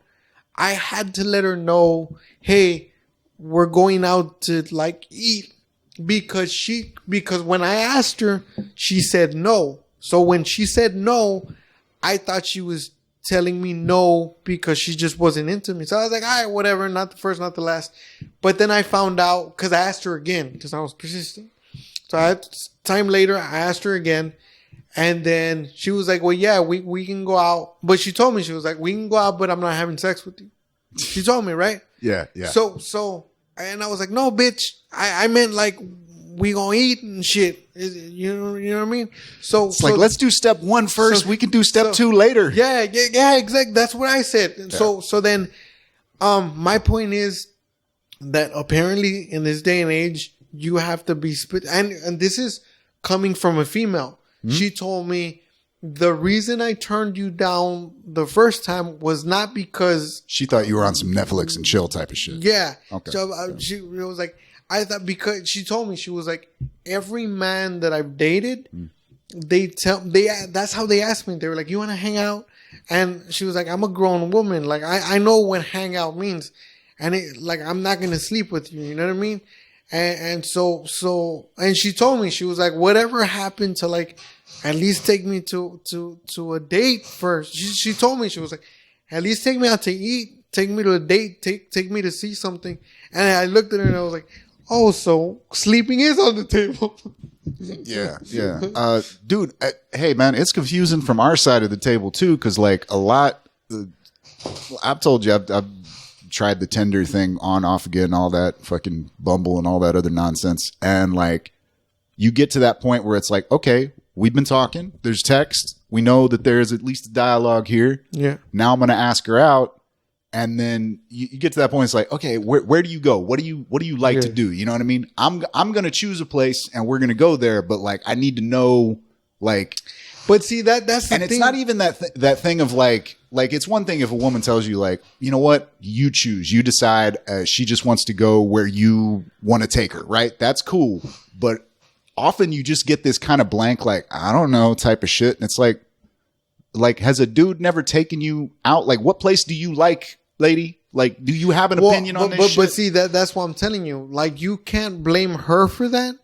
I know. It's the you that's know the dating environment that is persistent. You know what I'm saying? Yeah. So I mean, that's what I'm saying. But on the same token, I can't talk too much shit because I've done the same.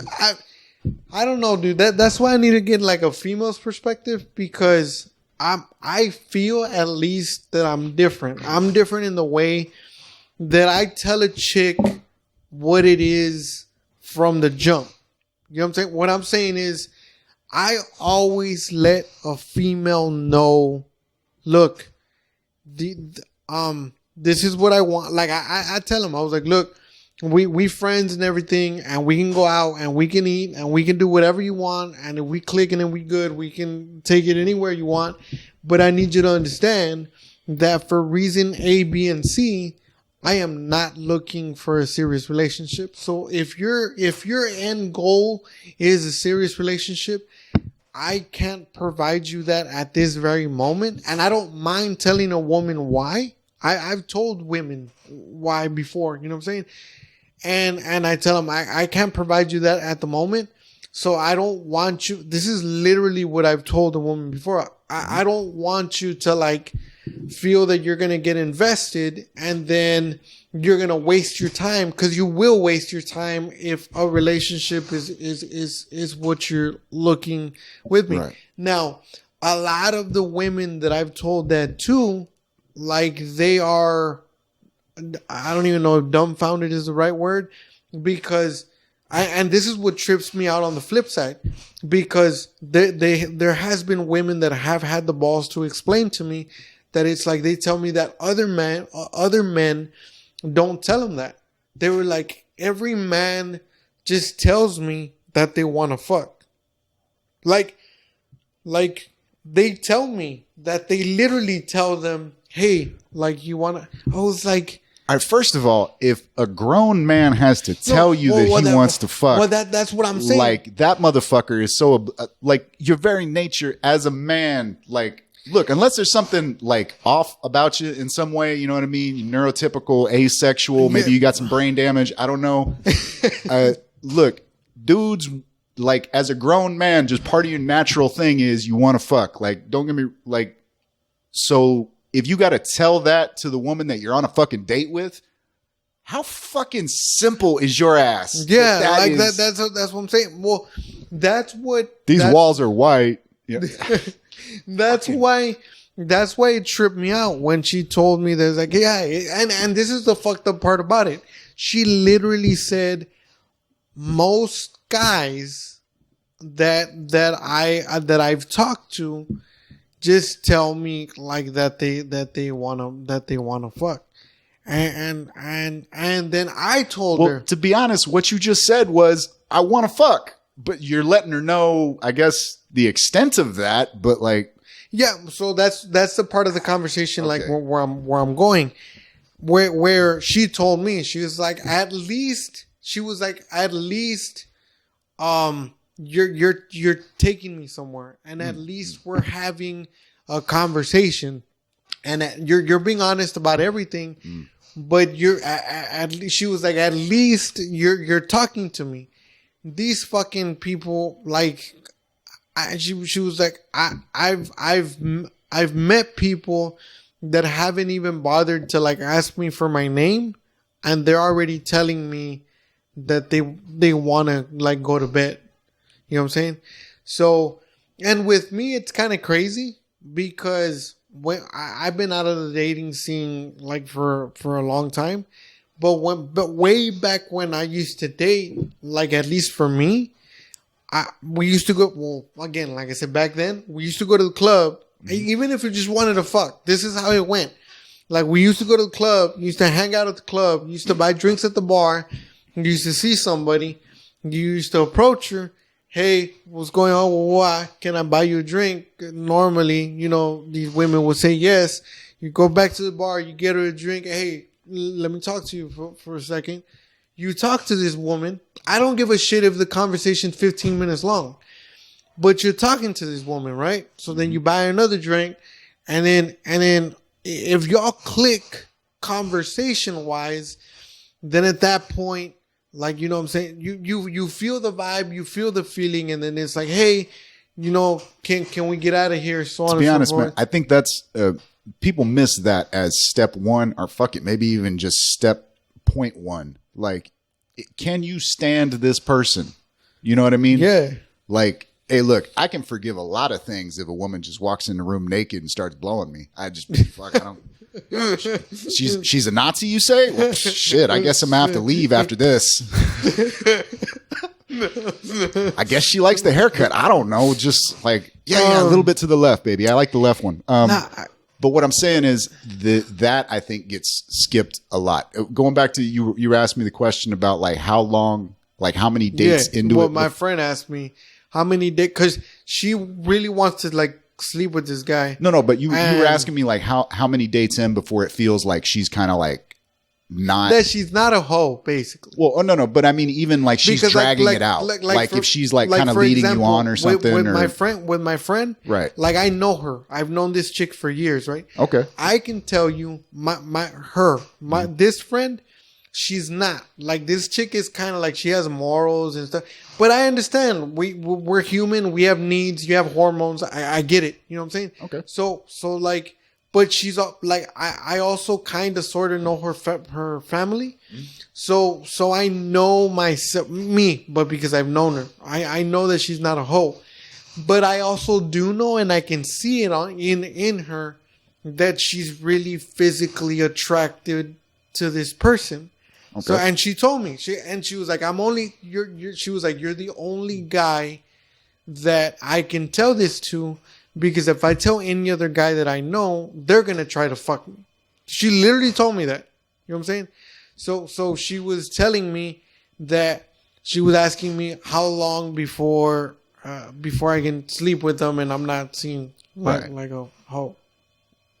Hey, well, hey, man, that's to be honest. Another part of that conversation is like, look, there's some people you just want to fuck. Like, I mean, that's what I told her, bro. But then when I told her, I told her, I was like, look, honestly, like, there's just people that you just want to, fuck with. I told her, and that's normal because it's at least to me. Again, people correct me if I'm wrong, but I'm not saying you gotta fuck everybody. But I'm saying that there's people that you're gonna meet that you just the attraction is there, and you just wanna you wanna sleep with them. It happened to me. It's you know what I'm saying, but.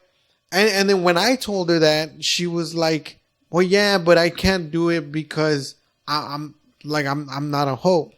And then so this is the other thing I told her. I told her I was like, "I'm different.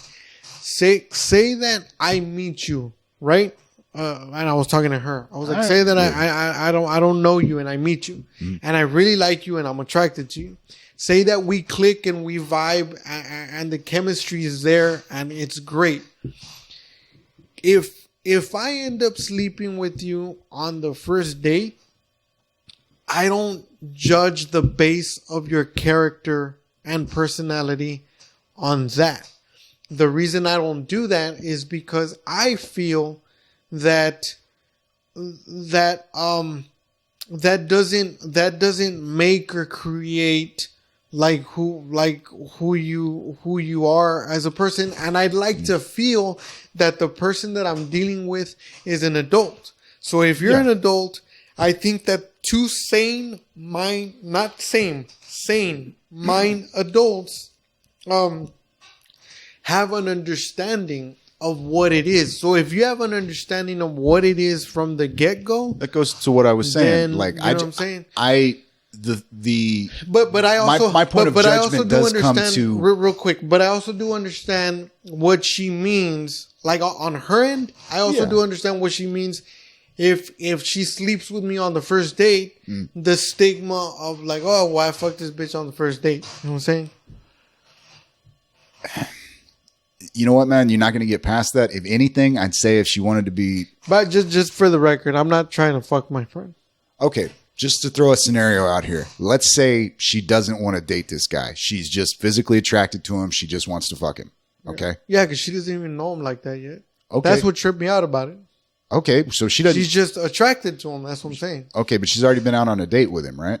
Yeah. Once. Okay. Well, she knows if he's at least moderately interesting. You know what I mean? This goes back to what I'm saying. Like more and more as I try to separate the date from the sex, because it's like, look, I can enjoy the date without having the sex, and I can enjoy. But I mean, you've had sex with somebody on the first night, yeah, right? Yeah. That's what I'm saying. This is not coming out of the blue. I'm saying like that's where the conversation of acknowledgement of just going like, hey, I'm an adult and I want to fuck. You're an adult. Do you want to fuck? Yeah. And it's like this isn't. Just don't say that though, because it'll ruin the date. Yeah. No. You want to use bigger words, but.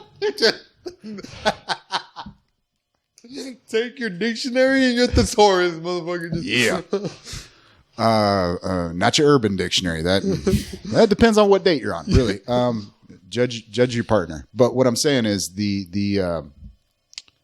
I think there is room for like, look, let's say she just goes to this dude and goes, look, I have no idea if I want to even like date you on a regular basis. But does she want to tell him that? But this is what I'm saying. I would assume that if she actually went and like.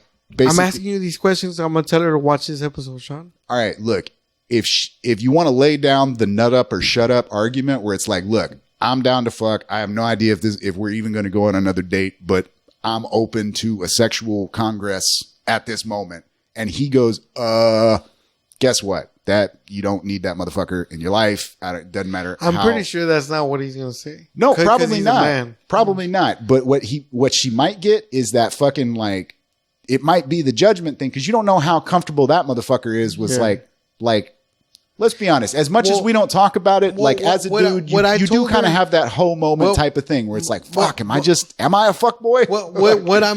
Am I doing fuckboy shit? What I told her was, I was like, you can definitely like sleep with him now. Like if you still have his number, you can call him and you can let him know, you know.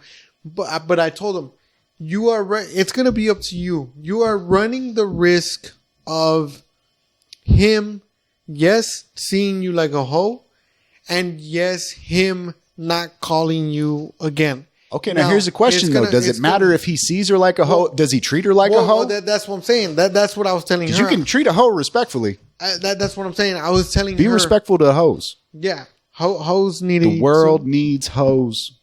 You leave them alone. As much as we need hoes. Or at least treat them nice. Yeah. And hoes got to eat too. I mean, there's nothing wrong with taking them dinner. Buy them dinner first.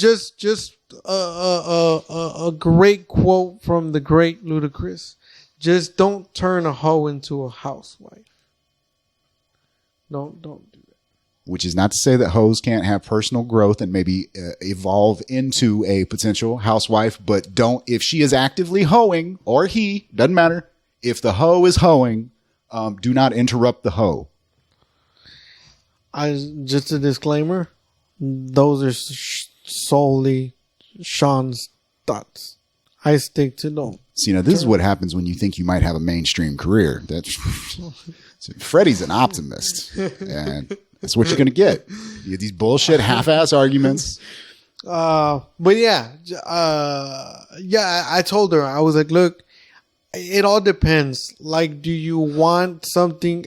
Like I said, I think she just needs to acknowledge the duality of the conversation. Like, there are two adults that may or may not be consenting to this, and who may or may not have, like, he may not even have picked up on the fact that she is totally wants to fuck it. He picked it. He picked it up. He picked it. Then this is not a difficult conversation.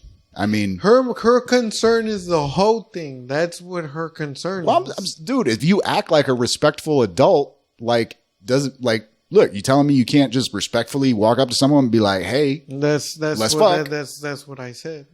Yeah. Hey, man, you're doing your job as a friend. But then her reply to me was that.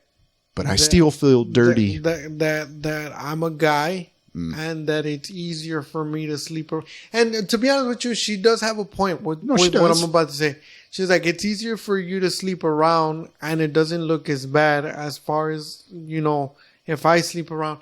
But I told her, I was like, that's why you're not gonna sleep around. And then I was like, are you? Yeah, I was like, oh yeah. From what I told her, but from what I'm getting from you, you're not gonna sleep around. You want to sleep with this one guy because you're attracted to him.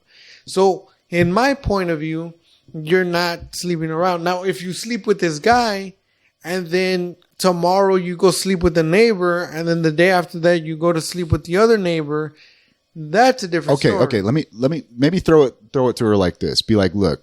If a dude came at you this way, like this dude wants to fuck you, not this specific dude we're talking about, but a dude wants to fuck you, and that dude, either he can come out and be honest, and be like, hey, I just want fuck, or he could pretend to like your shit and fucking we'll be in a relationship. Yeah, you can call me your boyfriend, yada yada, and the whole time he's just trying to get some pussy. Like that's what he's doing. You know what I'm saying? Yeah. Like.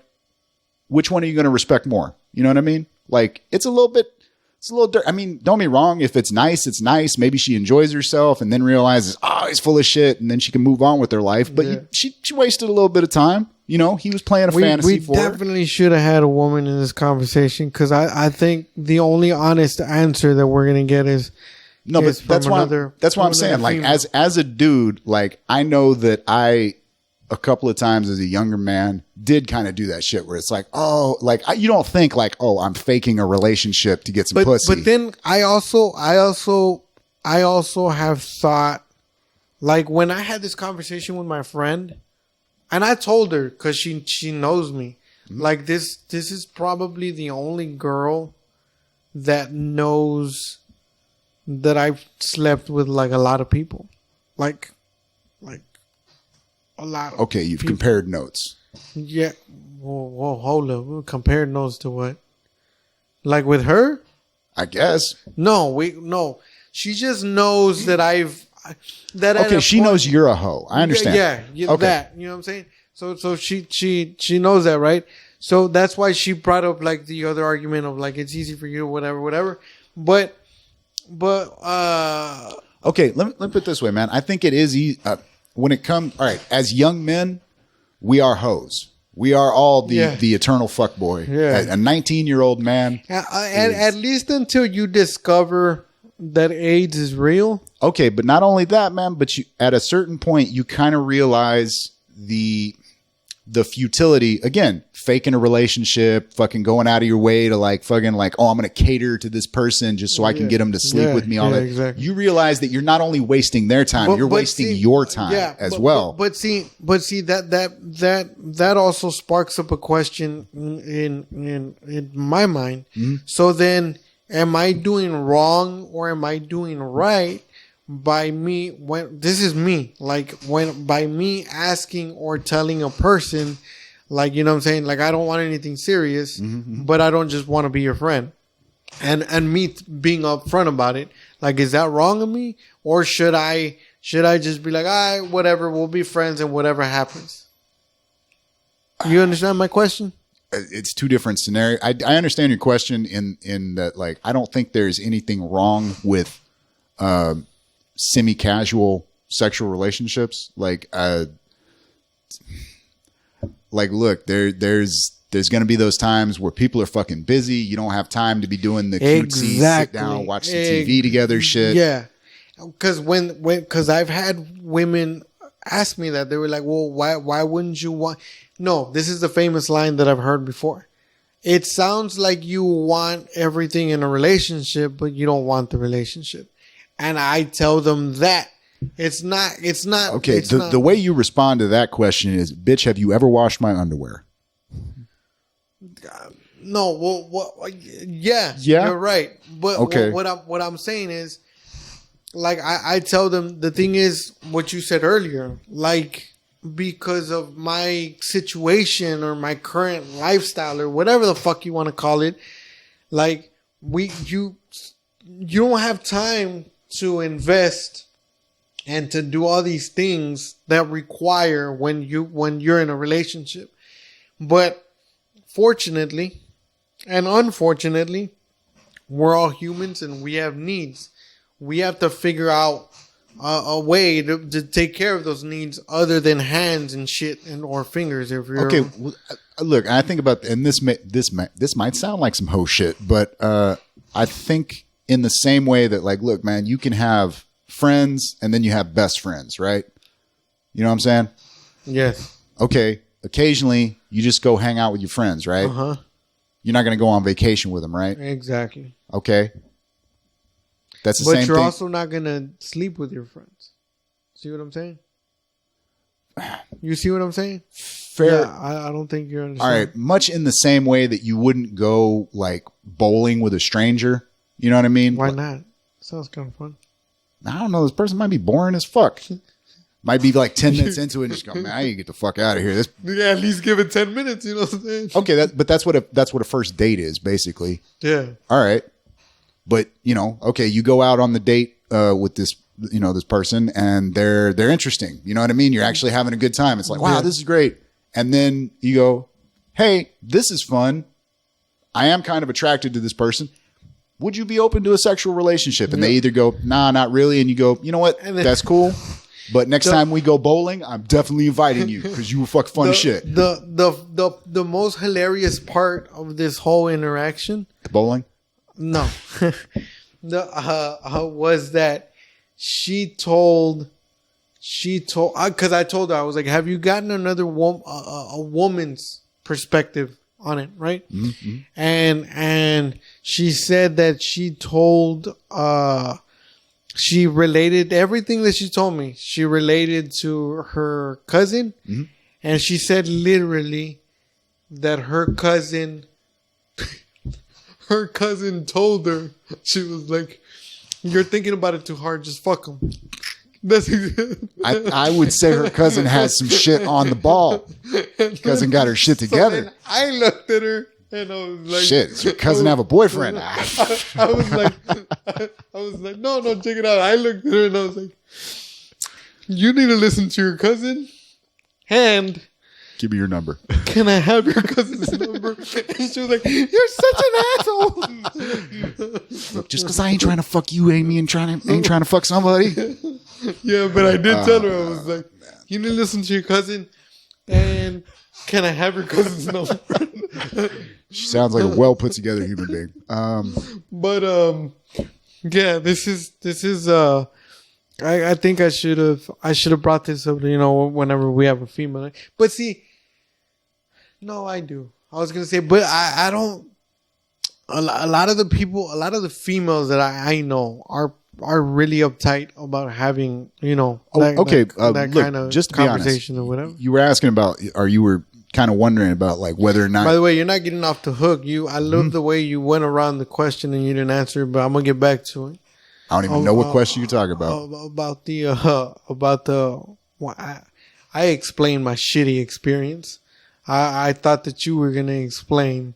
I ain't never had a shit experience. No. I don't play in that playground. No, what I'm saying is that you were gonna venture out your horrible experience. Whether it's a horrible just dating experience or if you did have a horrible dating / sexual experience. I would say probably that's not the most horrible one. The first one off the top of my head that does also involve bodily fluids out of the wrong hole. Oh, shit. So you've been through that too? Yeah. I was seeing this chick. She calls me up. We've both been partying separately. She gives me the call like, hey, she come over. I'm like, all right, cool. Hop my ass in the car, went over there. Her drunk friend. Oh, we had to take her drunk ass friend home. Her friend was like just giggly drunk and shit. And I was like, all right, they've been having some fun. It's like, this is going to be nice. We get back. She immediately starts crashing out. She's had way too much to fucking drink. And I'm like, shit. Fuck. Yeah. So I'm playing babysitter at this point. Then I go in the bathroom I'm like, fuck it. We're just going to go to bed. I'm going to crash here. It's going to be cool. You know what I mean? Maybe we'll fool around in the morning. I go in the bathroom. The sink is full of vomit. Oh, shit. I'm trying to tell her this. I'm like, hey, why is your sink full of vomit? And she goes, huh? And that goes back and forth for like a minute. She's just like, I don't know. I'm like, holy fuck. I have made so many mistakes. And I've just added this bitch to them. That was probably the one that like really stuck with me. But that's not that bad. And I'll be honest, I was young. I was probably about 19 or 20. And this goes back to the whole thing. At 19 years old, you was nothing but a hoe. I was still like, I think I can get some in the morning. And yeah, but I would have thought of that too. I would have thought of that shit now. I was like, oh, this bitch is fucking. But maybe in the morning if I stick. But then you run the risk of like. I'll be honest. I got in. No. Here's the thing. I think I got into bed with her, and she started doing like some, like she was, and I was like, yeah, I'm gonna go home. I'm going home. I go home. I ain't putting up with this shit. Oh, that shit. But shit. Yeah, that's probably. Don't get me wrong. There have been other things. The other one that was pretty bad was I dated. I'm lying. I didn't date her. We met. And no, yeah, I didn't date her. We met, we talked for a couple of like a week or some shit. So then we ended up in bed, right? Because same story, whatever. And we were at a hotel. And again, I'd never been sexually with this person. Right? I don't know shit. And this was before like the camera phones and send me a naked picture and before that whole shit that y'all do about sending naked pictures and shit. So I ain't never seen her naked or whatever. And I'm not gonna lie to you. First of all, she was pretty. Like from the face, she was real pretty. So you would never expect. So she was, well, at least I'd never expect. So she was real pretty. She was a little too skinny for my liking. But she was skinny, but it was alright, whatever. So everything was cool. Huge penis. No. Oh shit! No, I never. Thank God, I've never had that issue. But you should have seen the look on his. It was like I kicked the record player. He just skipped for a second there. So she was on the bed already, and I pulled. I don't know why the fuck shit. I still remember she was wearing red warm-ups. So I pulled them down or whatever. But I'm a visual person. I like to see shit when I'm doing shit. I don't like doing shit in the dark. Is this the demon tattoo? Yeah. I forgot I told this story. Yeah, I don't know if you've told this story on the podcast. Oh shit. Okay, so then I just told you. Yeah. So then, well, thank you for ruining it. So I pulled down the warm-ups or whatever, and I go to I pull the panties or whatever as well. And I was gonna, go down on her, and I don't know why, but it just clicked again because I wanted to see, and it was dark. So I turned on the headlamp from the fucking Motel 6. I'm kidding, I don't remember what fucking hotel it was, but yeah, I turned on the headlamp, and I see right. So as soon as I was about to fucking do my thing on her, and I looked at the crotch directly, like I pulled back, and it was a fucking, like her snatch was a demon mouth with the tongue out. I was about to make out with the devil, and I'll be honest with you, it fucked with me a little bit. Well, no, it fucked with me a lot because I was like, I can't do it. I couldn't go down on her. But I will tell you, I fucked the shit out of that demon mouth. That was different. Yeah, but I couldn't do I was like, because believe it or not, I was young too. I was like 20 or 21. No, maybe a little older. Maybe about 20, 22, 23. But honestly, bro, like, that's what I thought. I was like, I'm about to kiss a demon. And the thought of, like, the kissing a demon fucked with me enough to where it was like, I can't. What would my mama say?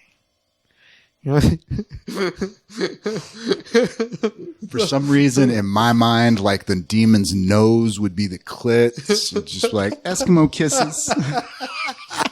Yeah, man, like it was so that was bad experience number two bad experience. And it's funny how the number one bad experience was the shit I was. You know what, as we were talking about this, I think we did talk about one of the episodes we did with Leo. We went through shitty experiences, and I think that's where I might have fucking. Have you ever had anybody walk out on you? Like in the middle of it? No. In the middle of a date. Oh, no. I have had at least a couple where it was kind of like we just kind of ignored. It was like, this ain't going nowhere. You know what the fucked up part is at least on one of those occasions, like the chick messaged me back like, hey, I know that date kind of sucked, but we should try another one. I was like, no, bitch. No. The fuck?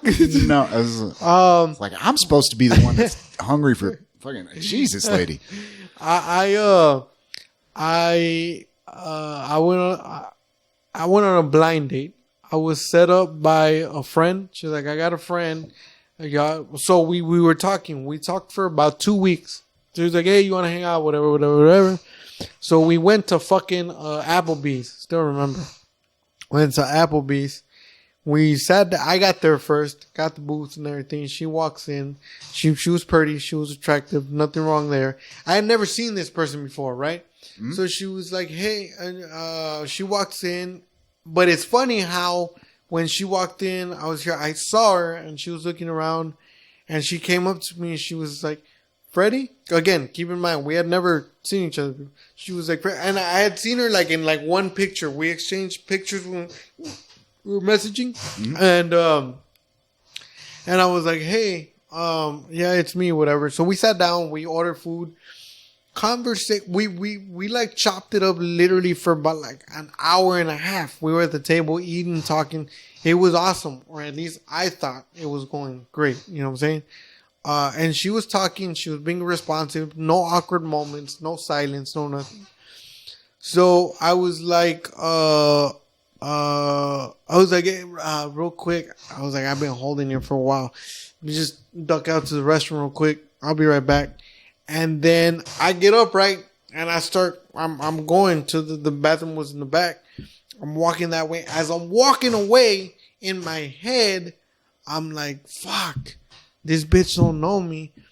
I hope she doesn't think that I'm trying to like duck out the back to like leave her or whatever. So I go to the restroom, whatever. And I sat down. Yeah, I was taking a shit.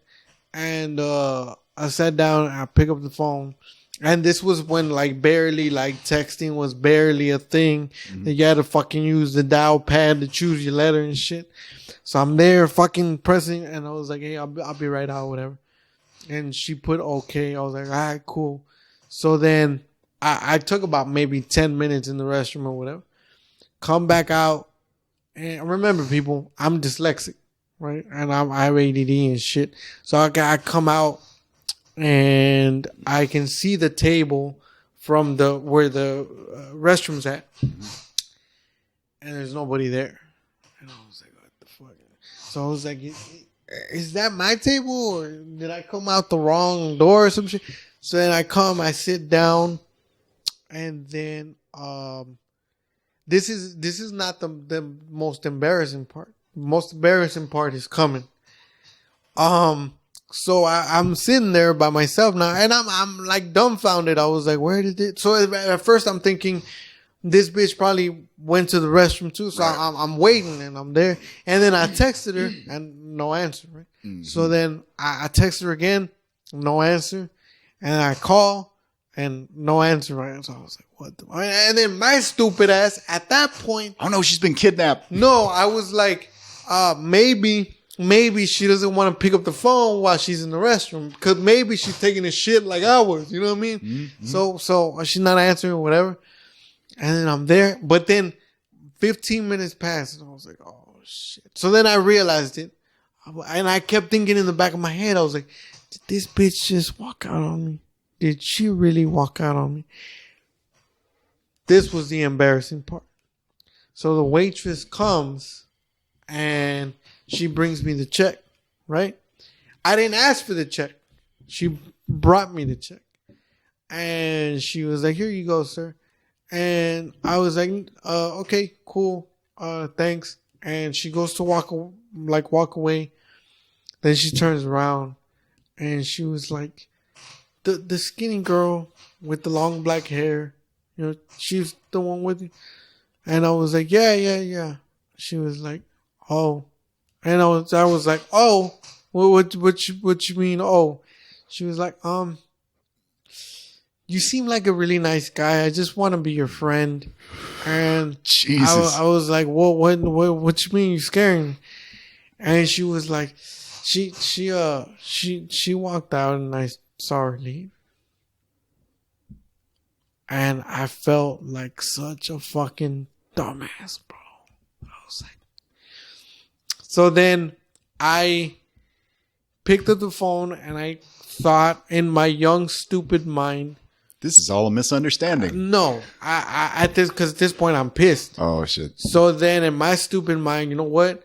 I'm going to call this bitch. She's not going to answer, but I'm going to leave her a voicemail and I'm going to let her have it. Right. Mm-hmm, mm-hmm. Well, when I picked up the phone, I decided not to do that. I picked up the phone and I called my friend. And I told her, fuck you and your friend. Okay, now that's a mature response. And I was like, you owe me $30 for this shit.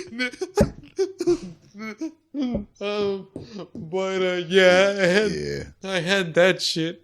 And then 2 weeks later, cause I went like 2 weeks or 3 weeks without like reaching out to her. Mm-hmm. I star 67 her, and called the number, and she picked up. And I was like, hey, you want to have dinner again? And she was like, who's this? And then I was like, it's Freddy from Applebee's. Remember you walked out on me? You owe me $15, bitch. Yo, it was 30, motherfucker. I still remember. Wait. You spent 30 on her food? No, it was 30 together. So, yeah, 15, man. Come on now. So don't be petty. So then she so then as soon as I said that, I watched The Wire. As soon as I said that, she just clacked. She just hung up. Of course she did. And that was the end of that. So ever since then, you always go Dutch. No. Ever since then, I've never been on another blind date. Yeah, I've never been on a blind date. I have done like the, hey, I'm going out with my girlfriend. She's going to bring a thing. I'm going to bring a friend. She's going to bring it. She's going to bring a friend type of thing is what I meant to say. This motherfucker just no regard with bitches. She's going to bring a thing. You know what I'm saying? You want to be part of that thing? Stack paper, fuck bitches. Yeah. I also dated. I went to eat at Chili's by myself because I was drinking at the time when I used to drink, and I was having a Hennessy. That was my shit. I was having a glass of it made my mouth water. I was having a glass of Hennessy, and I was talking to the bartender, and she was real cute. I was just talking to her or whatever, and she kept bringing me drinks. So, long story short, I hate shit ice me. So, I actually, I told her, I was like, hey, it's cool, like chilling with you. I was like, can we hang out? But back then, when a motherfucker asked a girl to hang out, like that's what the fuck it meant. Like No, it didn't, motherfucker. No, yeah. You were gonna hang out. You were gonna hang out with the hope. No, with the hope. No, motherfucker. There was hope. I literally just wanted to hang out with her. Oh, sure you did. So sure. I believe you, Freddy. I believe you. This is my I believe you face. So we go hang out or whatever, and she was like, yeah, that's fine. We can hang out, but she made it a point. She was like, well, what you want to do? Can I at least have time to go home and change and shit because I'm at work. Right. And right. I told her that's a good sign. I mean, she's gonna wash it off. I was like, no, because you just gonna leave. And I literally said it. I didn't think it. I said it. No, because you're gonna leave and then you just gonna not, And then she was like, she started laughing her ass off, and she was like, somebody done fucked you up before. I looked at her and I was like, yes. And I learned. So we now walking out of here. And then she was like, oh, now it sounds like a kidnapping. So anyway, we're talking or whatever. And then she was like, no, seriously. She was like, I want to have a drink. But she was like, I fucking work here. I don't want to hang out where I work. And then she was like, there's a bar down the street or whatever. And then I was like, all right, cool.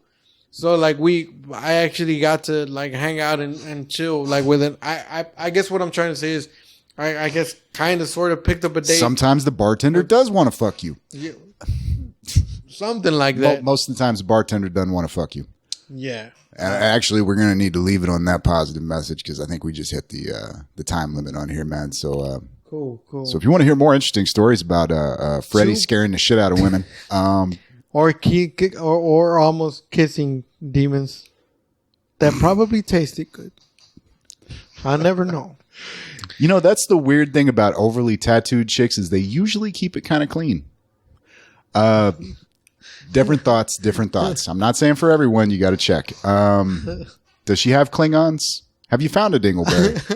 Does she have ass hair?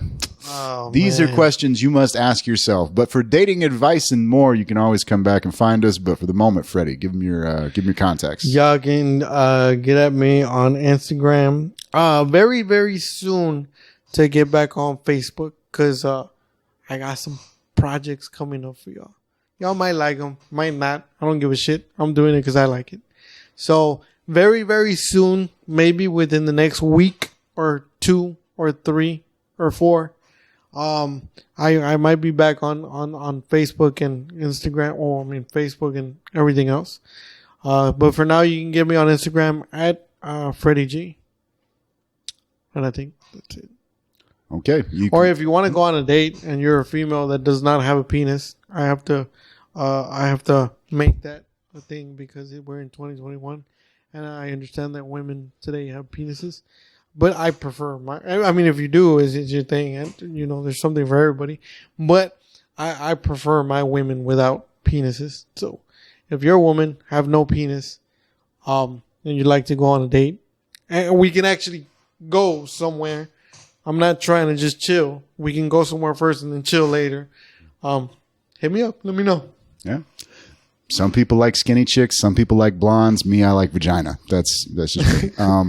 You can find me and ask interesting questions about my preferences at hatfieldstandup@gmail.com, as well as Hatfield Standup on Facebook, Twitter, and YouTube. Yeah, we all need to start getting more shit up on the internet because let's be honest, the clubs, the clubs, as it were, we ain't working much, people. So for sure. Even if we don't have a way for you to send us some love, just let us know you're listening. Please pay attention to us. You know what? I am so desperate that I'm not gonna lie. I'm gonna say this. You can directly reach me at 956-830 deep down in your throat. You know, Freddy's joking, but you can actually find my cell phone number. But you got to go to my page to find it. So, fuck you. Better hit subscribe. All right. If you want to find the audio versions of this podcast, you can go to shoutengine.com/bouncing brains, as well as Spotify and Stitcher. You can find the video version on YouTube under Bouncing Brains. You just got to look for it. We're the first one on the search results. And if you want to reach out and touch or talk, whatever. Hey, look, like I said, if it's a good date, I don't even need the sex. But if you'd like to reach out to us, it's bouncingbrainspodcast@gmail.com, as well as Bouncing Brains Podcast on Facebook, Twitter, and Instagram. We will be putting some stuff up on there soon. So. And if you're into that type of stuff, we'll both go on a date with you. You got to pay triple. For sure, because you're paying for yourself. Hey, look, I don't know what Freddy charges, but I get union rates. That's all I'm saying. I get anything you want to give me. You can get whatever you like. All right. And until next time, keep it tight. And if you're going to go out with me, for sure, keep it tight. And if you've had a burrito before you jump into bed, keep it extra tight because you don't. Anyway, good night, folks.